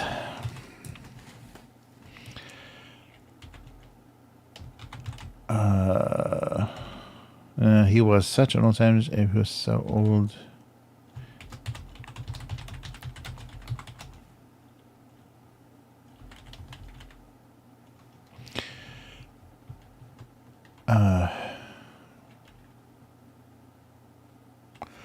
Forgotten and didn't matter. There's got to be a...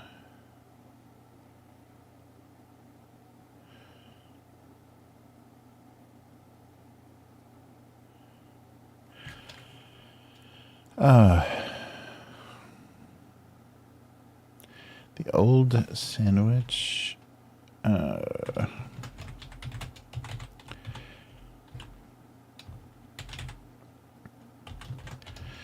Remember what kind he was, or if it even mattered anymore. He didn't remember, didn't know.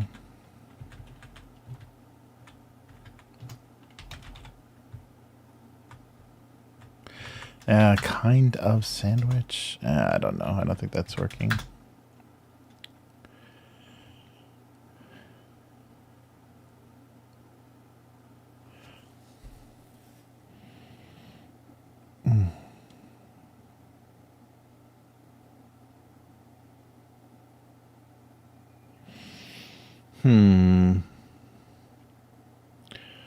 Kinds of sandwiches? I don't know. I don't like the wording for that. We'll go back and change that later. I'm sure I won't be able to think of anything better, but we'll try. We'll try. Okay, let's close this. All right. Sorry, I've got to keep my eye on the chat more. Could be a Japanese snack right now. Yeah, it's getting so green and very seaweed and stuff. Oh, yeah, a moldy tomato slice would be great. That's true. That would be a nice visually. Yeah. Let me see if I can do that with just color. But that would be a nice, because it's very just green and brown, but a weird faded tomato color might be nice. Oh, where's my brush? Come on, brush. Nothing is working very well here. Okay, thank you. Oh, it was trying to... Okay. So, select this again so we keep our lines and try to...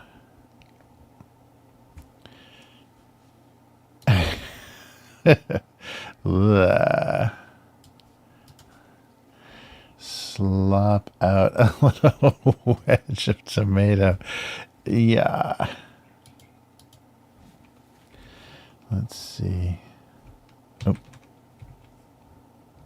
Yeah, I think that'll work. Ugh.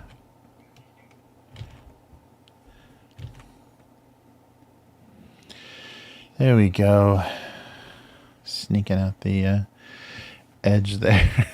Looks like a tongue. Blah. Nice. Yeah, what else? Cheese wouldn't keep its color.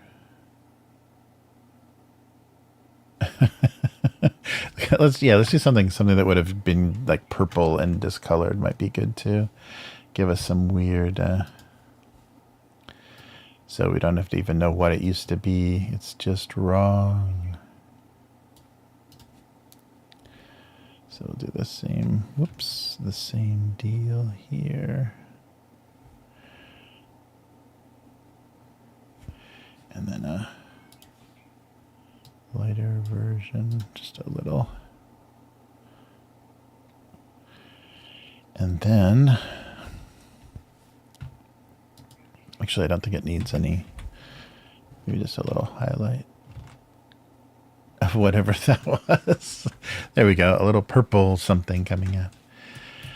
All right, yeah, so make it even more mysterious about what sandwich that was. Thanks for the recommendations. That's not relish. Whatever it is, you no longer relish it.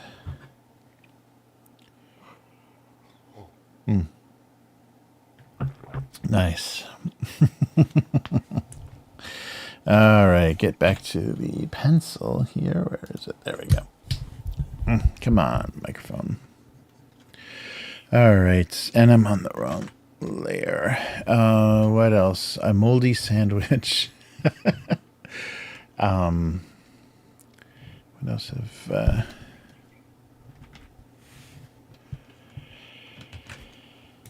what would it be? Yeah, it's getting weird.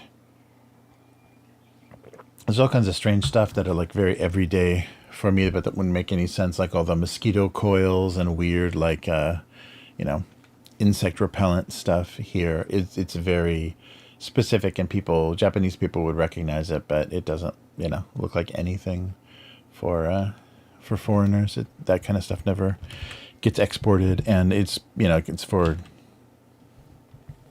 insects here, so I'm sure it doesn't even it's not even effective outside of Japan. Like a tray.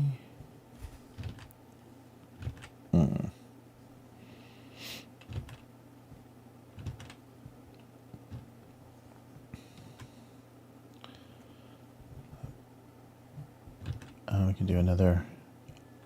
Name that thing?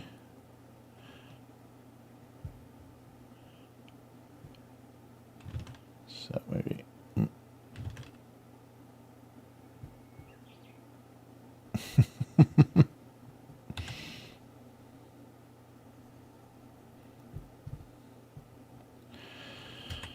So like a smoking. Whoops.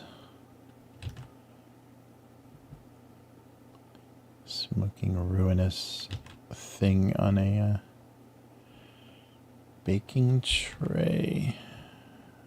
Cookie sheets, is that what they... Like the End of Time Bandits. That was in like a toaster oven though, wasn't it? Alright. Oh wait, let me clean this up, because I think this is going to be... Let me just redraw this line. This will be where the eyes have to go. Alright. Oh, there we go. There we go.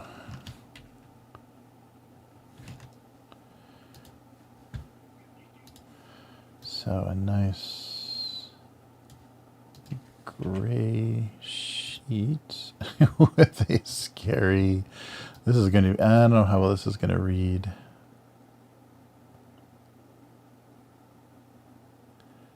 And then some smoke. Oh yeah, that should look roasted. Let's try the brush tool here with some very wispy smoke type.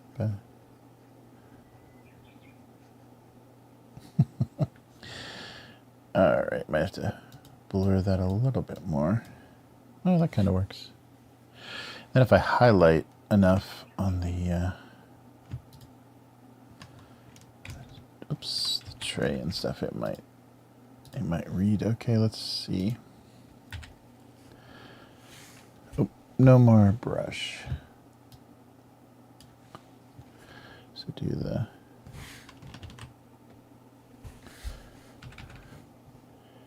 shaded edge and then kind of the dark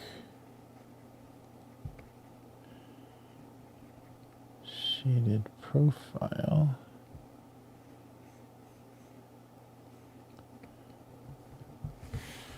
And then here, and then try to, oops, highlight it a little bit. Oh yeah, it should pick up. Okay, maybe we'll do some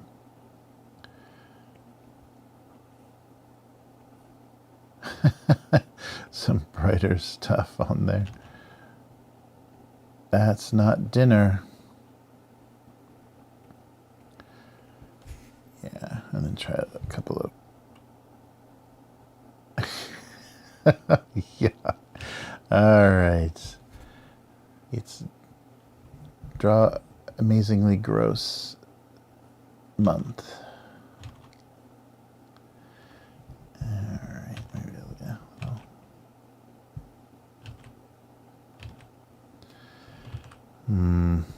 Something like that. And then maybe a drop shadow under the tray, because it's been taken out of the oven. It's a very odd shape for a tray. And it's, am I going to put eyes on that blob of crud? Let's see here. Well, definitely here.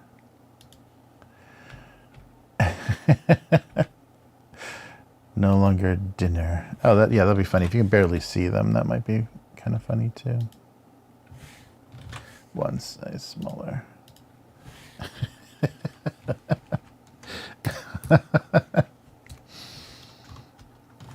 All right. Whatever was for dinner, something like that. Set off the smoke alarm. Something, something. We'll go back and look at all these. Sorry. Oh, that's right. I got my cough button. I gotta start using that more. I don't think I can get far enough away from the microphone to... Oh, yeah, gum on a wrapper. Yeah, originally I was trying to be a... Oh, would that be better? Yeah, that might be better, actually, putting chewed gum. If I take the smoke away and take the color, it does look like chewed gum on a wrapper. It's supposed to be something burnt on a, like a baking tray. Yeah, it's not drawn. That's not very... I think it might work better as a wrapper. I like the smoke, though. I don't want to lose the smoke. Not the smoke. Wait, this way. There we go.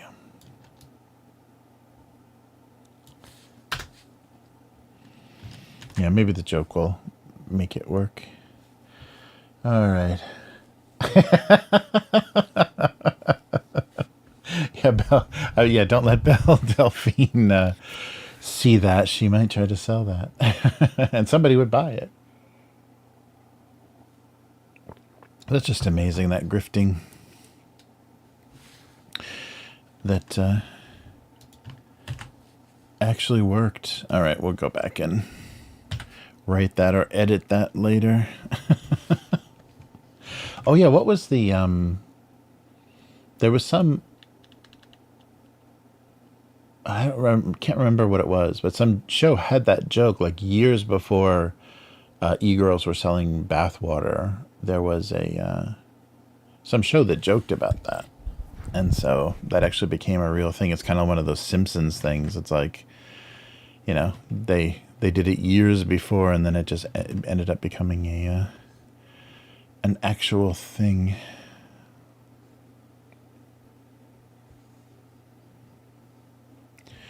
Yeah, that's amazing, that whole...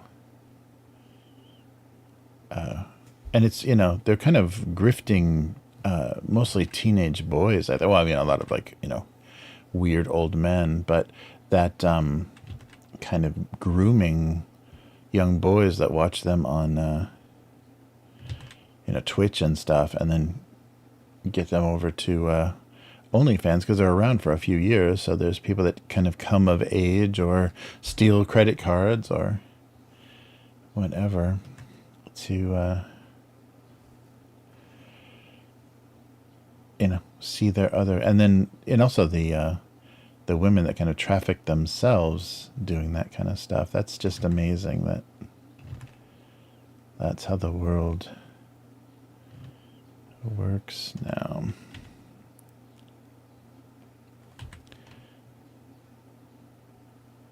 All right. Oh. Just some random tissue paper. Oh, maybe, and a shoelace.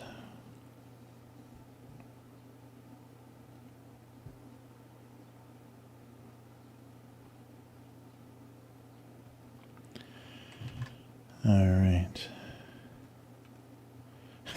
A very short shoelace. I don't want to draw the actual full length. That'll be ridiculous. Or actually, I could do like the bundled, you know how they sometimes bundle them up.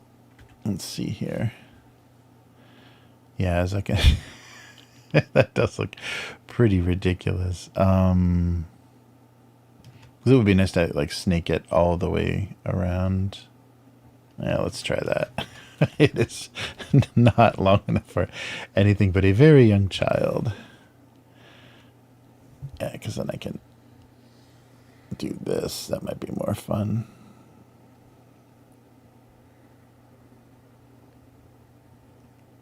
Yeah. Yeah, visually that I think is more fun to have it. There we go. All the way around.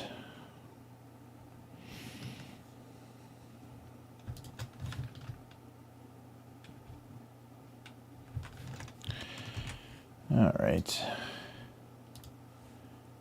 The amazing price was due to the box not containing any shoes.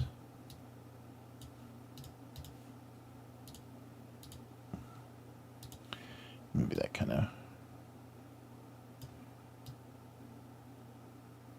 grayish inside. Yeah.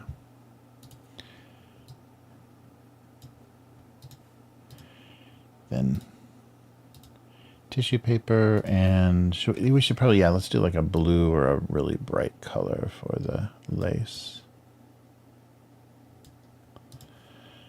That'll be more interesting. Yeah, there we go.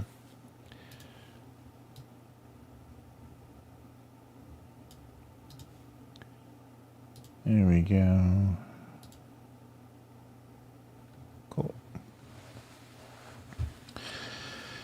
All right. Yeah, hopefully this will read as shoebox. Let's see.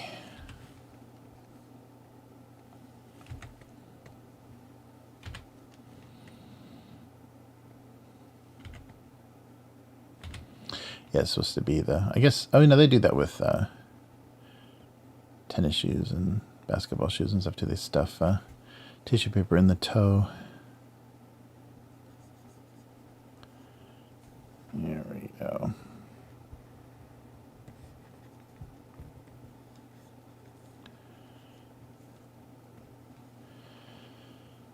Here we go. Yeah, give it some just variation.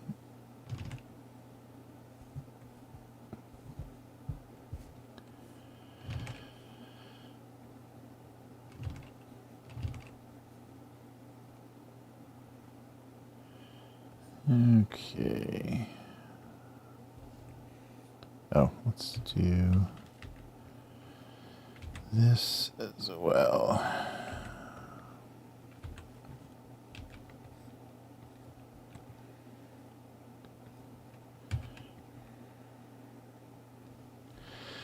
All right, and the edge of the box. Probably should put some price tag or something on the box. Like a bright green.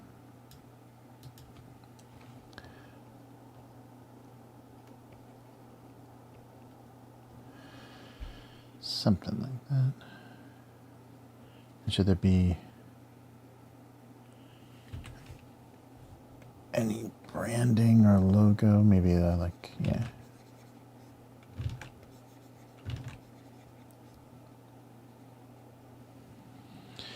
There we go. Nothing inside the box. Ooh.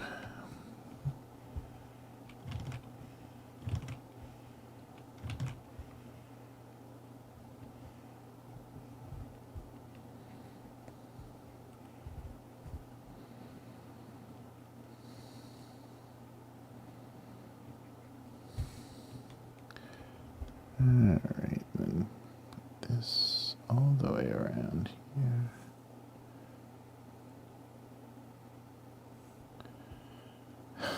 Sorry, getting into drawing and not talking mode. Let me check the chat here.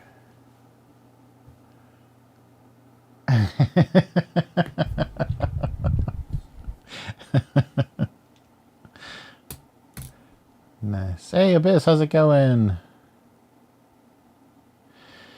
Good to see. All right, I should probably put some little highlights, especially like on these ends of the shoelaces. Yeah, I think that's probably about it. Or maybe the edge of the box. Yeah, there we go.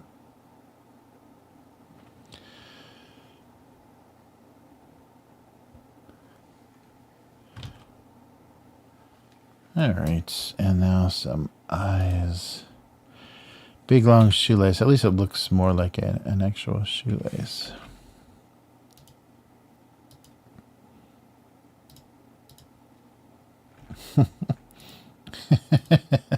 That little wedge. I guess there's what? Eyes on the shoelaces. Wow. All right.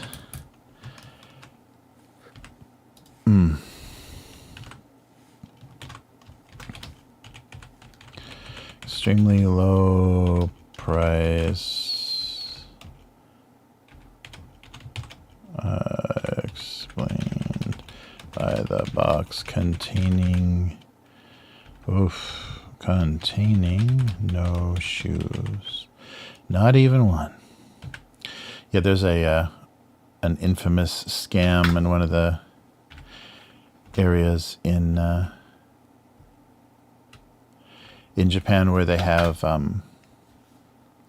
a shoe store with kind of like, designer shoes or more, fashionable shoes, and they only put one shoe out. They only put like the left shoe out, and the price is very low. The price on the left shoe is like $20 or whatever. So people are like, oh wow, that's a really good price for these shoes. And then you take it inside and they say, yeah, if you want the right shoe, that's $200.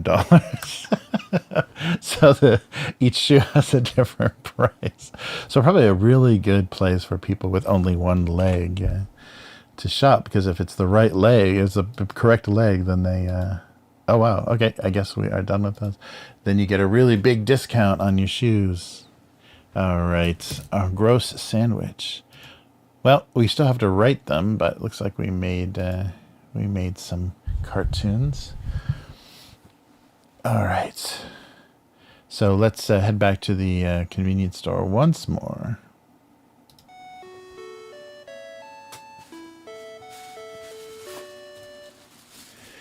And we'll do our last two, queuing out mint green. I, of course, should have realized mint green was going to key out on my green screen. So what's the last two we've got here? So some kind of crunchy, oh, so karito, what is this? It's not mint, yeah, it's mint and something else. Mint chocolate and mint inside. Wow. So here, this is, I don't know, why do I even bother holding these up? It's a little crazy mint snack. I hope it's not by the same people that did that horrible salt chocolate. It may be. Getting on the mint is back. Oh, this looks like Nerds almost. Look at that. Is that, yeah, that's keying out too. But it's like, if you know what Nerds look like, it's like a clump of little balls, almost like a, like a raspberry looking type thing, except less organized.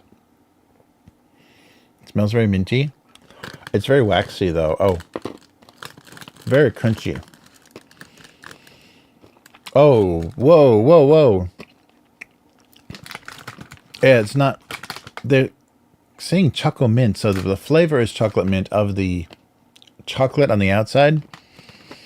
I believe the inside is mint candy, like as in little balls of hard candy. It's very, almost like I'm eating toothpaste. The flavor is overpowering. Yeah. Well, it's not quite like hard candy. It's some kind of like really concentrated, crunchy mint candy. Not like maybe like a hard candy, but something pretty hard, pretty firm. Yeah, way too minty, and there's no chocolate. It's white chocolate. It's mint flavored white chocolate coating on like almost mint hard candy. So like a breath mint or something. It's almost like a chocolate covered breath mint. Ugh. Oh, these are really bad. So bad they're falling out of my mouth. Wow. Yeah, I guess. Yeah. No, it is. Oh, yeah, yeah. Yeah, you're not going to be able to see. It's going to key out. But yeah, they're showing kind of a mint candy here. That is such a bad idea. Oof. So like a mint, like a breath mint kind of lozenge type thing. Or even like a cough drop. More like a cough drop. But covered in chocolate. Ugh. Oh, that's a terrible idea. So I know you can't see this very well, but if you see something that looks like a bunch of little mint-colored nerds on a plate, it's worse than you can ever imagine. Wow, that's terrible. Oh, sorry, I didn't want to leave that. Leave that where it was. Okay, so hopefully, let's get centered here. Hopefully we can finish strong with a classic, a Japanese classic. I hadn't seen these before. So I hope they're good. But keying out again. Damn, mint is a bad idea. Yes, so Pucky did chocolate mint. So the sticks themselves, look like cocoa, maybe cocoa on the cookie as well. So if you know Pucky, it's a cookie stick that's usually dipped in chocolate and various stuff. So this is made by Guriko, which, yeah, I think is still Japanese. One of those companies got bought by a Korean company, but Guriko I think is still. I'm not sure. Maybe that is the one.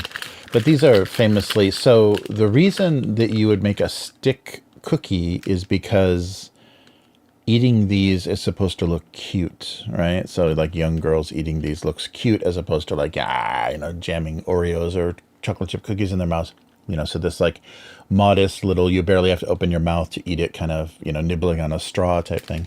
It's cute. So it's that Japanese cute aesthetic. So you're not going to see any cute here, but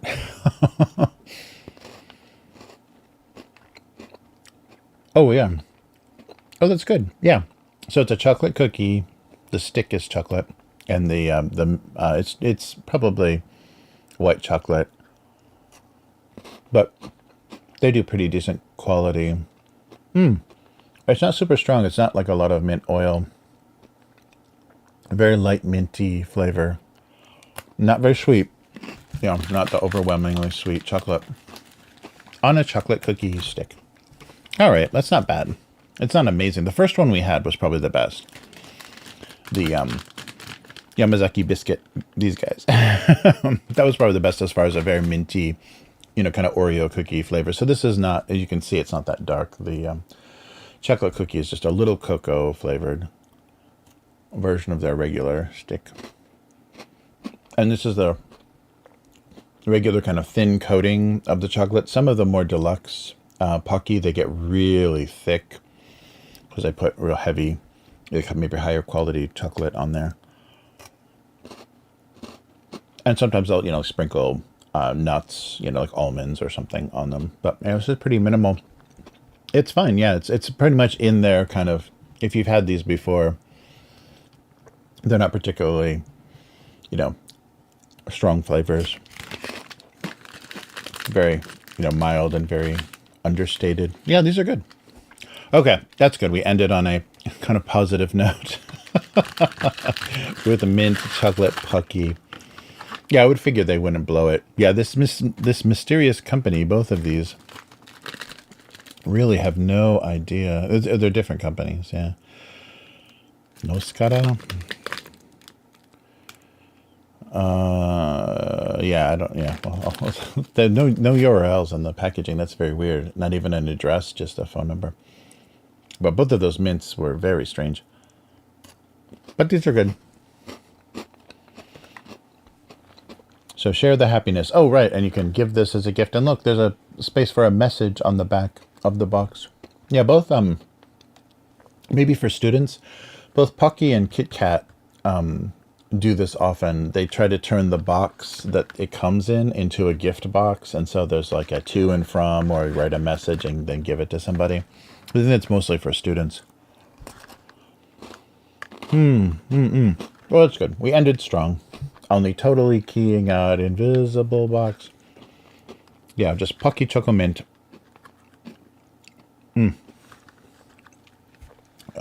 Yeah, so good.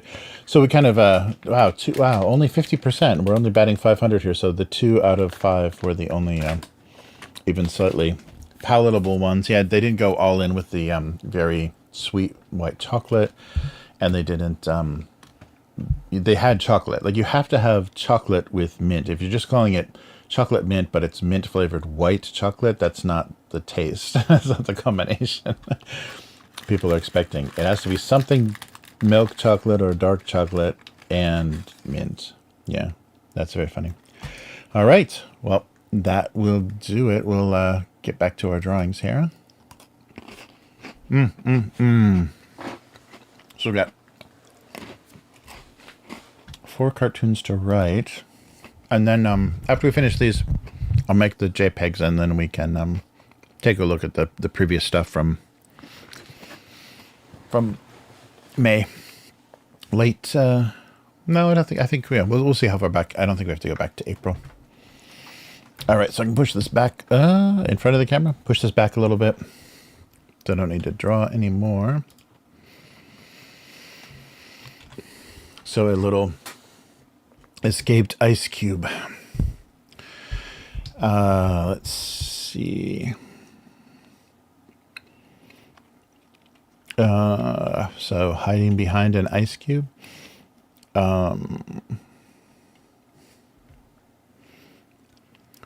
So something about not not wanting to be involved in the drink anymore.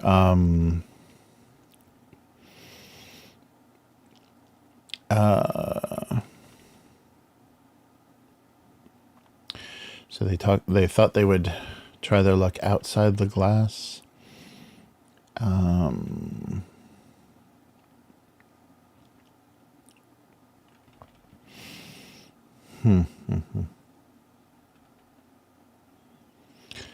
What? Oh, yeah, I knew this was going to be the hardest part here. Well, let me distract myself with the chat. Strange to hear that there's a food or candy created just to make it cute when eating. Yes, isn't that's so Japanese, though. It's got that cute aesthetic. You don't have to open your mouth wide to eat it. And it looks cute holding it, and yeah, it's just silly. But it looks like you're eating like raw spaghetti, you know, it's like the stick. But there are a lot of stick foods here, though, because there's a lot of like fried foods, you know, stuff that's just fried on a stick. So it's not totally unusual from a lot of the stand food that you get. But yeah, it certainly is that genre.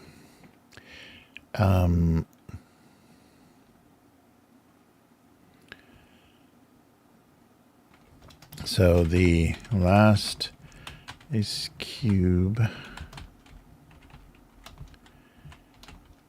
The last ice cube and the cherry had not gotten far.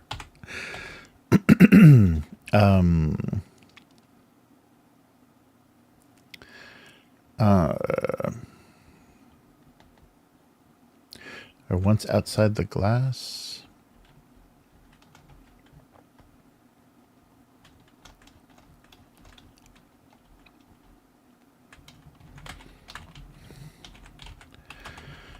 Oh boy. What is going on here? I'm maybe sitting at a weird angle. There we go.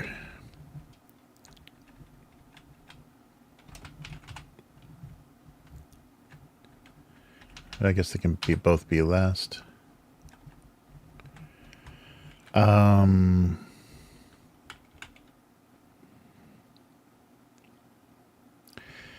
Didn't have,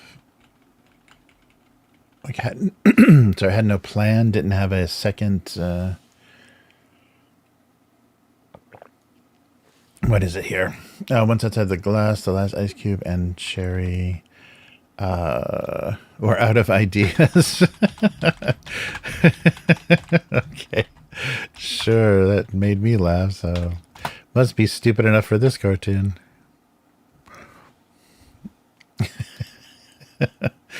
Out of ideas. Okay, let's get out of this glass. Okay, now what? I don't know.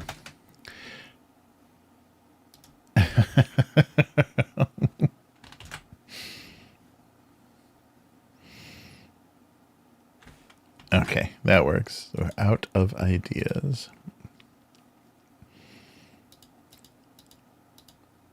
So once outside the glass, the last ice cube and cherry were out of ideas. They planned that just about that far. Okay. Oh, that's right. Like what kind of sandwich?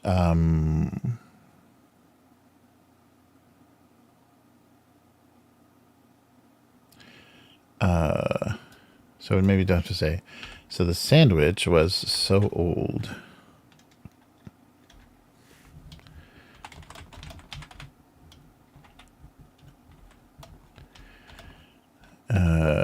Didn't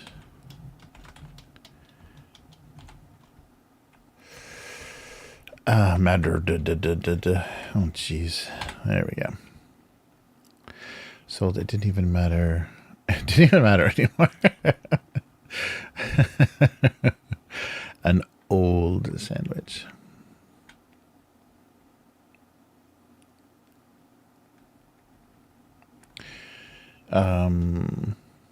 It wasn't even relevant. It wasn't even possible. It wasn't even. Oh yeah, it was impossible to tell.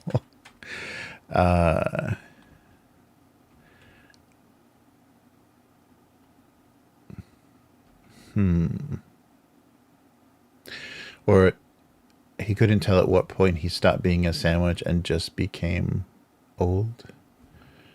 Something like that. Was impossible. Tell when he stopped being a sandwich and was stop being sandwich and was just old. No. Let's see here.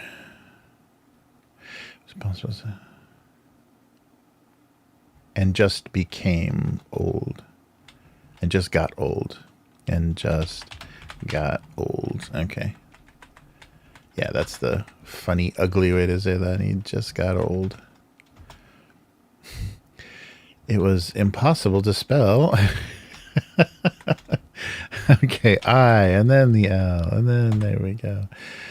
It was impossible to tell when he stopped being a sandwich and just got old.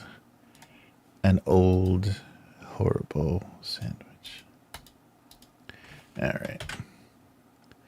When he stopped being a sandwich and just got old. Cool. Excellent. Oh, no. All right. Whatever had been.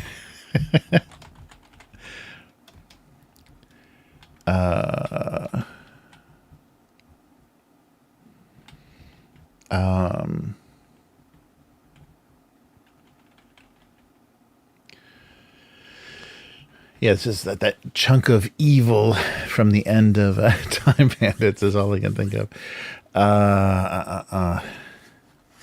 It blows up his parents at the end. Oh, that's right, because they had to. That's right, he exploded. They beat the kind of ultimate evil guy at the end, and we have to get all of the pieces, or he'll still exist. And then when he goes back to reality or back to his world, back home, there's one piece left of it in the toaster oven, and it kills his parents. Oh yeah, there was something I remember watching something about the Time Bandits movie and saying the reason. So the studio didn't want them to kill the parents at the end, but they thought it was a funny joke. Was it Terry Gilliam is a Terry Gilliam movie. So, oh yeah, Terry Gilliam. That's right. So they had these cards from a screening, these opinion cards from a screening, and there was a technical problem where there was a delay and the projection, and people had to wait for them to get the last reel on or something, and some sort of thing that made people wait. And so on all of the opinion cards, the people wrote that the best part of the movie was the end. Because it was over, they're trying to insult the movie, saying, yeah, the thing I liked about it most is that it ended. But the way that they wrote it is the thing that they liked best was the ending. And because that was the part that was in question, that convinced the studio to leave that in. because the commentate people hated the movie and were just happy for it to be over, but it was misinterpreted on a lot of the opinion cards. I thought that was pretty funny. All right. Whatever had been for dinner was now just a matter for the fire department.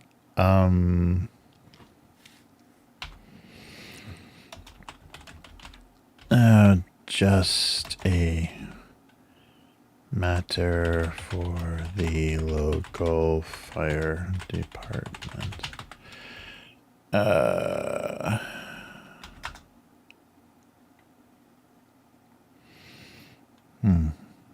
Whatever had been for dinner was now just a matter for the local fire department.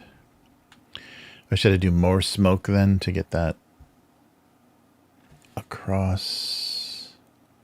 So maybe, come on. Oh, that's right. It doesn't like when you're still in the text tool and you're trying to do stuff. All right, there we go. There is only texting. There is no paintbrush. Yeah, so if we do like a bigger lingering smoke, I think we're ruining it. No, you're ruining. Oh wait, yeah, so I am ruining it. I'm on the wrong layer. I thought I was on the correct layer. I was not. So let's try this again.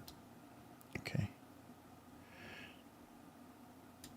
And then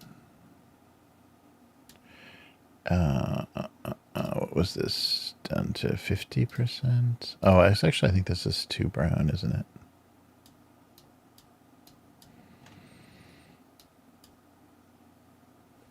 I don't know. Is that good to make it look more out of control? I don't think so. I don't think it needs it. Okay. 2 periods at the end. Whatever had been for dinner was now just a matter for the local fire department. All right.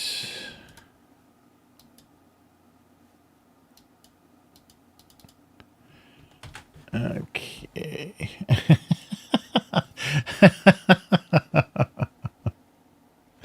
Oh, thanks. Thanks for the sandwich, liking the sandwich joke. All right. Okay. Fire department. And then extremely low price was explained by the box box not containing not can I spell any shoes.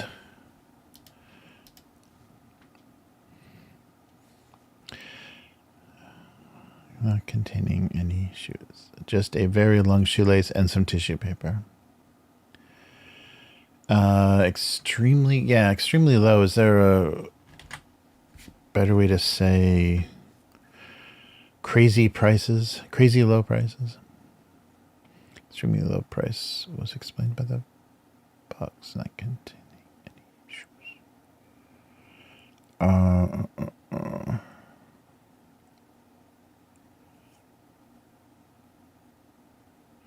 Yes, no shoes in the shoe box.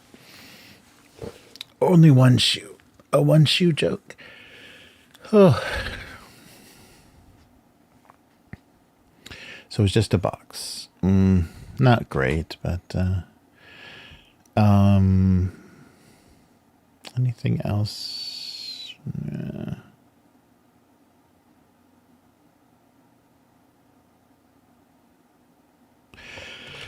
Not containing any shoes. Okay, that works. It's not. Oh, what? There's a extremely, thank you. That totally spelled wrong. Extremely. Jeez. So glad I did this. I was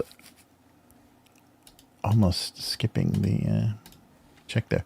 The extremely low price was explained by the box, not containing any shoes. All right. Oh yeah, the shared chat. Yeah, anything that's in the coming from other places, just like brr brr brr brr. It just repeats everything. Oh yeah, I didn't have Twitch open either. I wonder if anybody was on Twitch.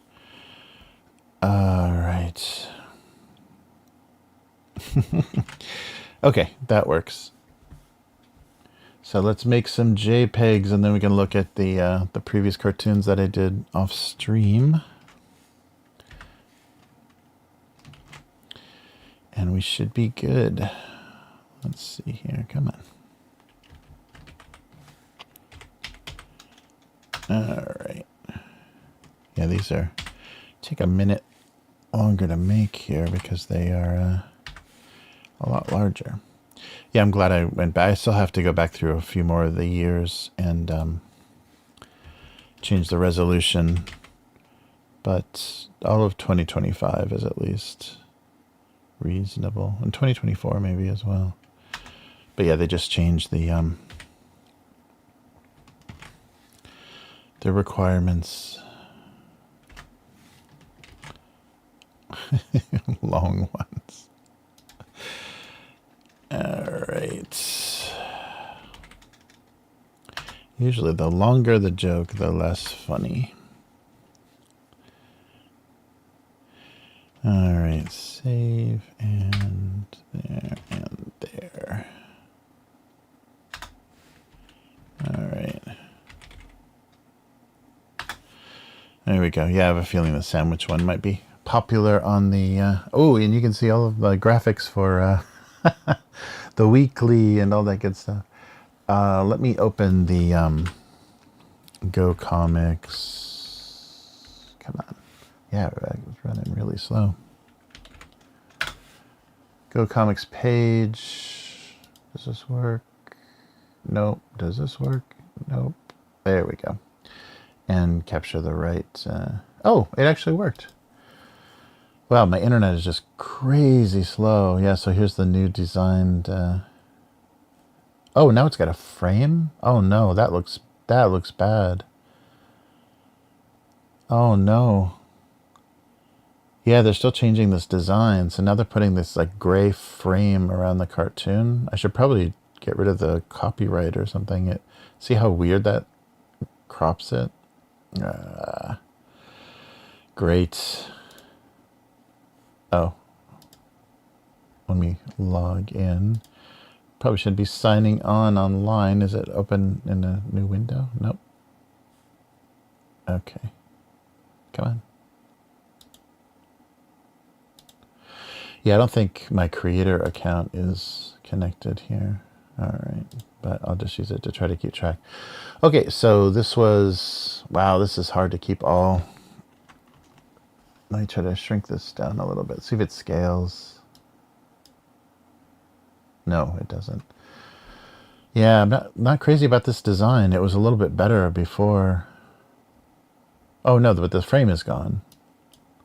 Okay, oh, so if you... okay. Yeah, well, the frame is gone at least.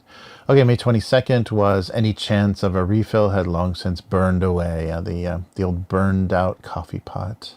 Oh, Ant-Man is back. He's been looking for a reason to switch to pods for a while. All right, yeah, I'm not crazy about the interface. Here's the popcorn bag one. The large caramel corn thought the warm, sticky sweetness would never end. But of course it did. All right. May 15th was he concluded from the lack of greeting cards that birthdays had become extinct. Well, sure that, or maybe the truth is all birthdays become extinct eventually. Oh, nice. Email cards are just not the same. That is true. All right, May 13th. He was a glassy reminder of all that had been lost. Milk in a bottle. All right. Let me see. Oh, I think I did. No, I think I did do this one on stream. Once the plastic model was completed, they felt like garbage.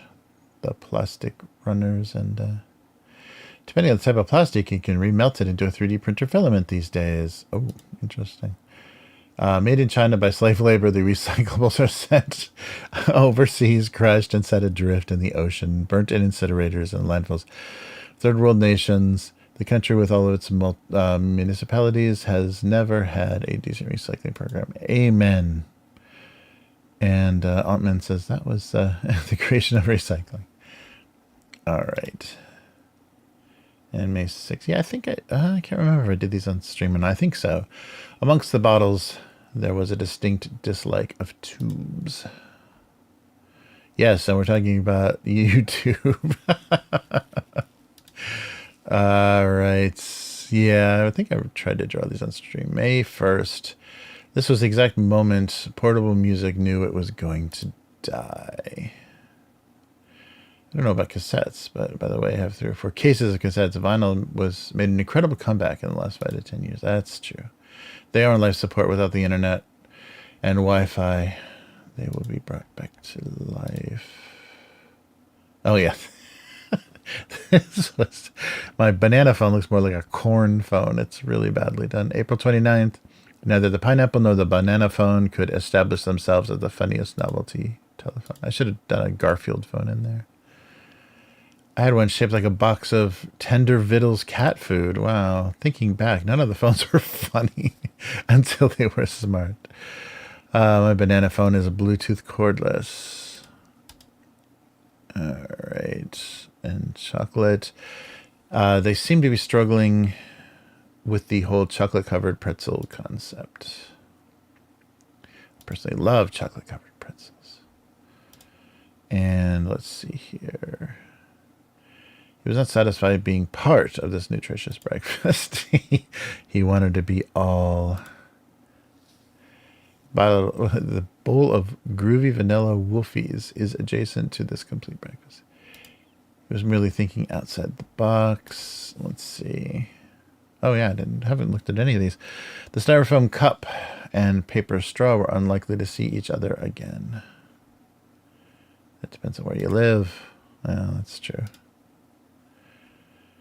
Smart money was on none of them containing a ball. But where was the smart crypto?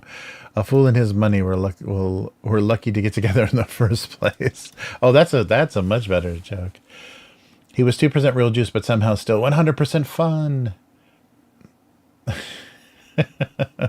right. Yeah, people are very complaining about globalism and capitalism in the comments. All right. Okay, so that's kind of where we're at so far.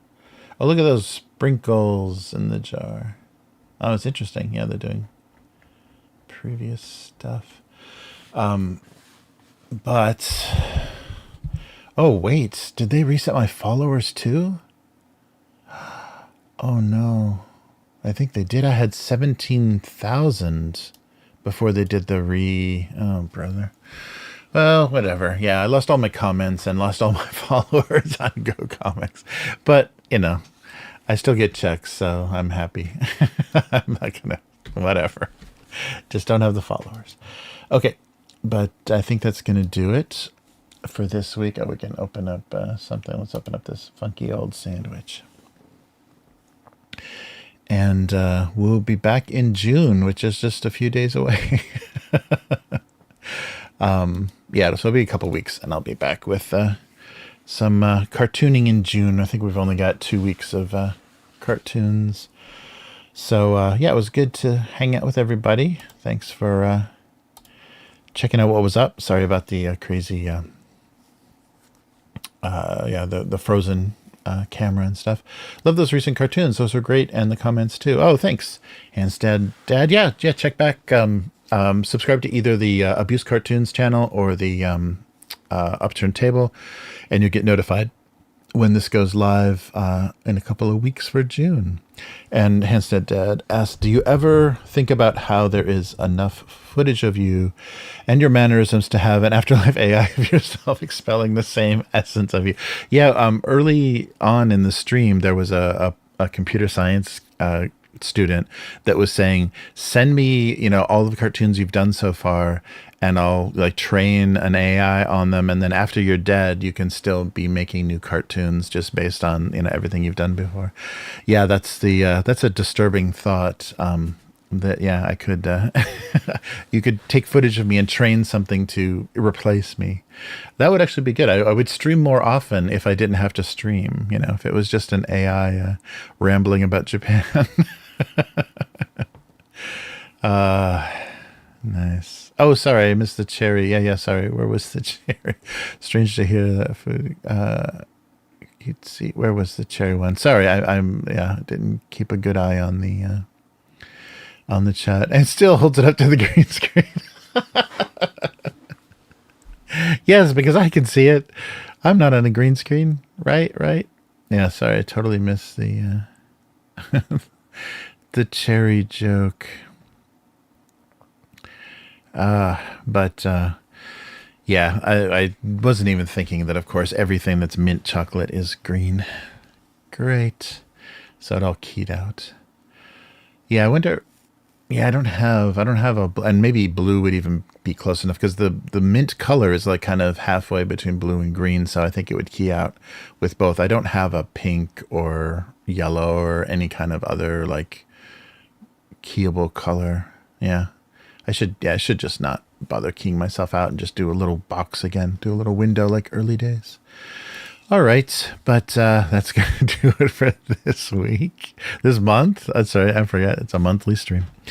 But I'll be back tomorrow on the Upturned Table channel with more. Oh, I gotta put that notice up there. More Indie Heat, our second session of Indie Heat Southbound. Matt will be running that, and then Friday the Weekly. Probably with Matt as my co-host, and then we will be doing our session 0 for Daggerheart, which I thought would never happen. That's pretty funny. Of all the good games we could be playing, we're gonna play Daggerheart, but it'll just be an interesting test, and it'll be kind of a test of like playing with a new group, like playing with people that haven't had been in a game before, just kind of like known each other online. So we'll see how it goes. Should be fun. Hopefully see you there, Abyss and Arturo. That will be a good time. But and hopefully all the everything worked out. Hey, Page of Earth is here. Oh no way! It's Yum. How you doing? Yeah, I try to stream sometime in the middle of the month, but it's gotten to be the end. Yeah, the day gets later and later, but yeah, I have to hang out on one of your streams too. Sorry, I get notifications and the time hasn't worked out yet, but yeah, good to see you. Thanks for catching the end. Yeah, so it's just a monthly stream and it's just at the end, but we're still on Upturned Table every week. It's just less, direct interaction. Although I did a pretty bad job this stream keeping up with the chat. But yeah, good to see everybody. And yeah, we'll be back. So yeah, I guess we've got streams for the next 3 days. So Outgunned, the weekly, and then Daggerheart. Daggerhearts. Oh, cool. Nice. But yeah, good to see everybody. How many times am I going to say that? But I appreciate the busy chat. That really helps, and I apologize for not keeping up with it and enjoying and showing off all of the invisible boxes. Is it mint or is it translucent flavor? Nice. Yes, the next lunar cycle, I will be around.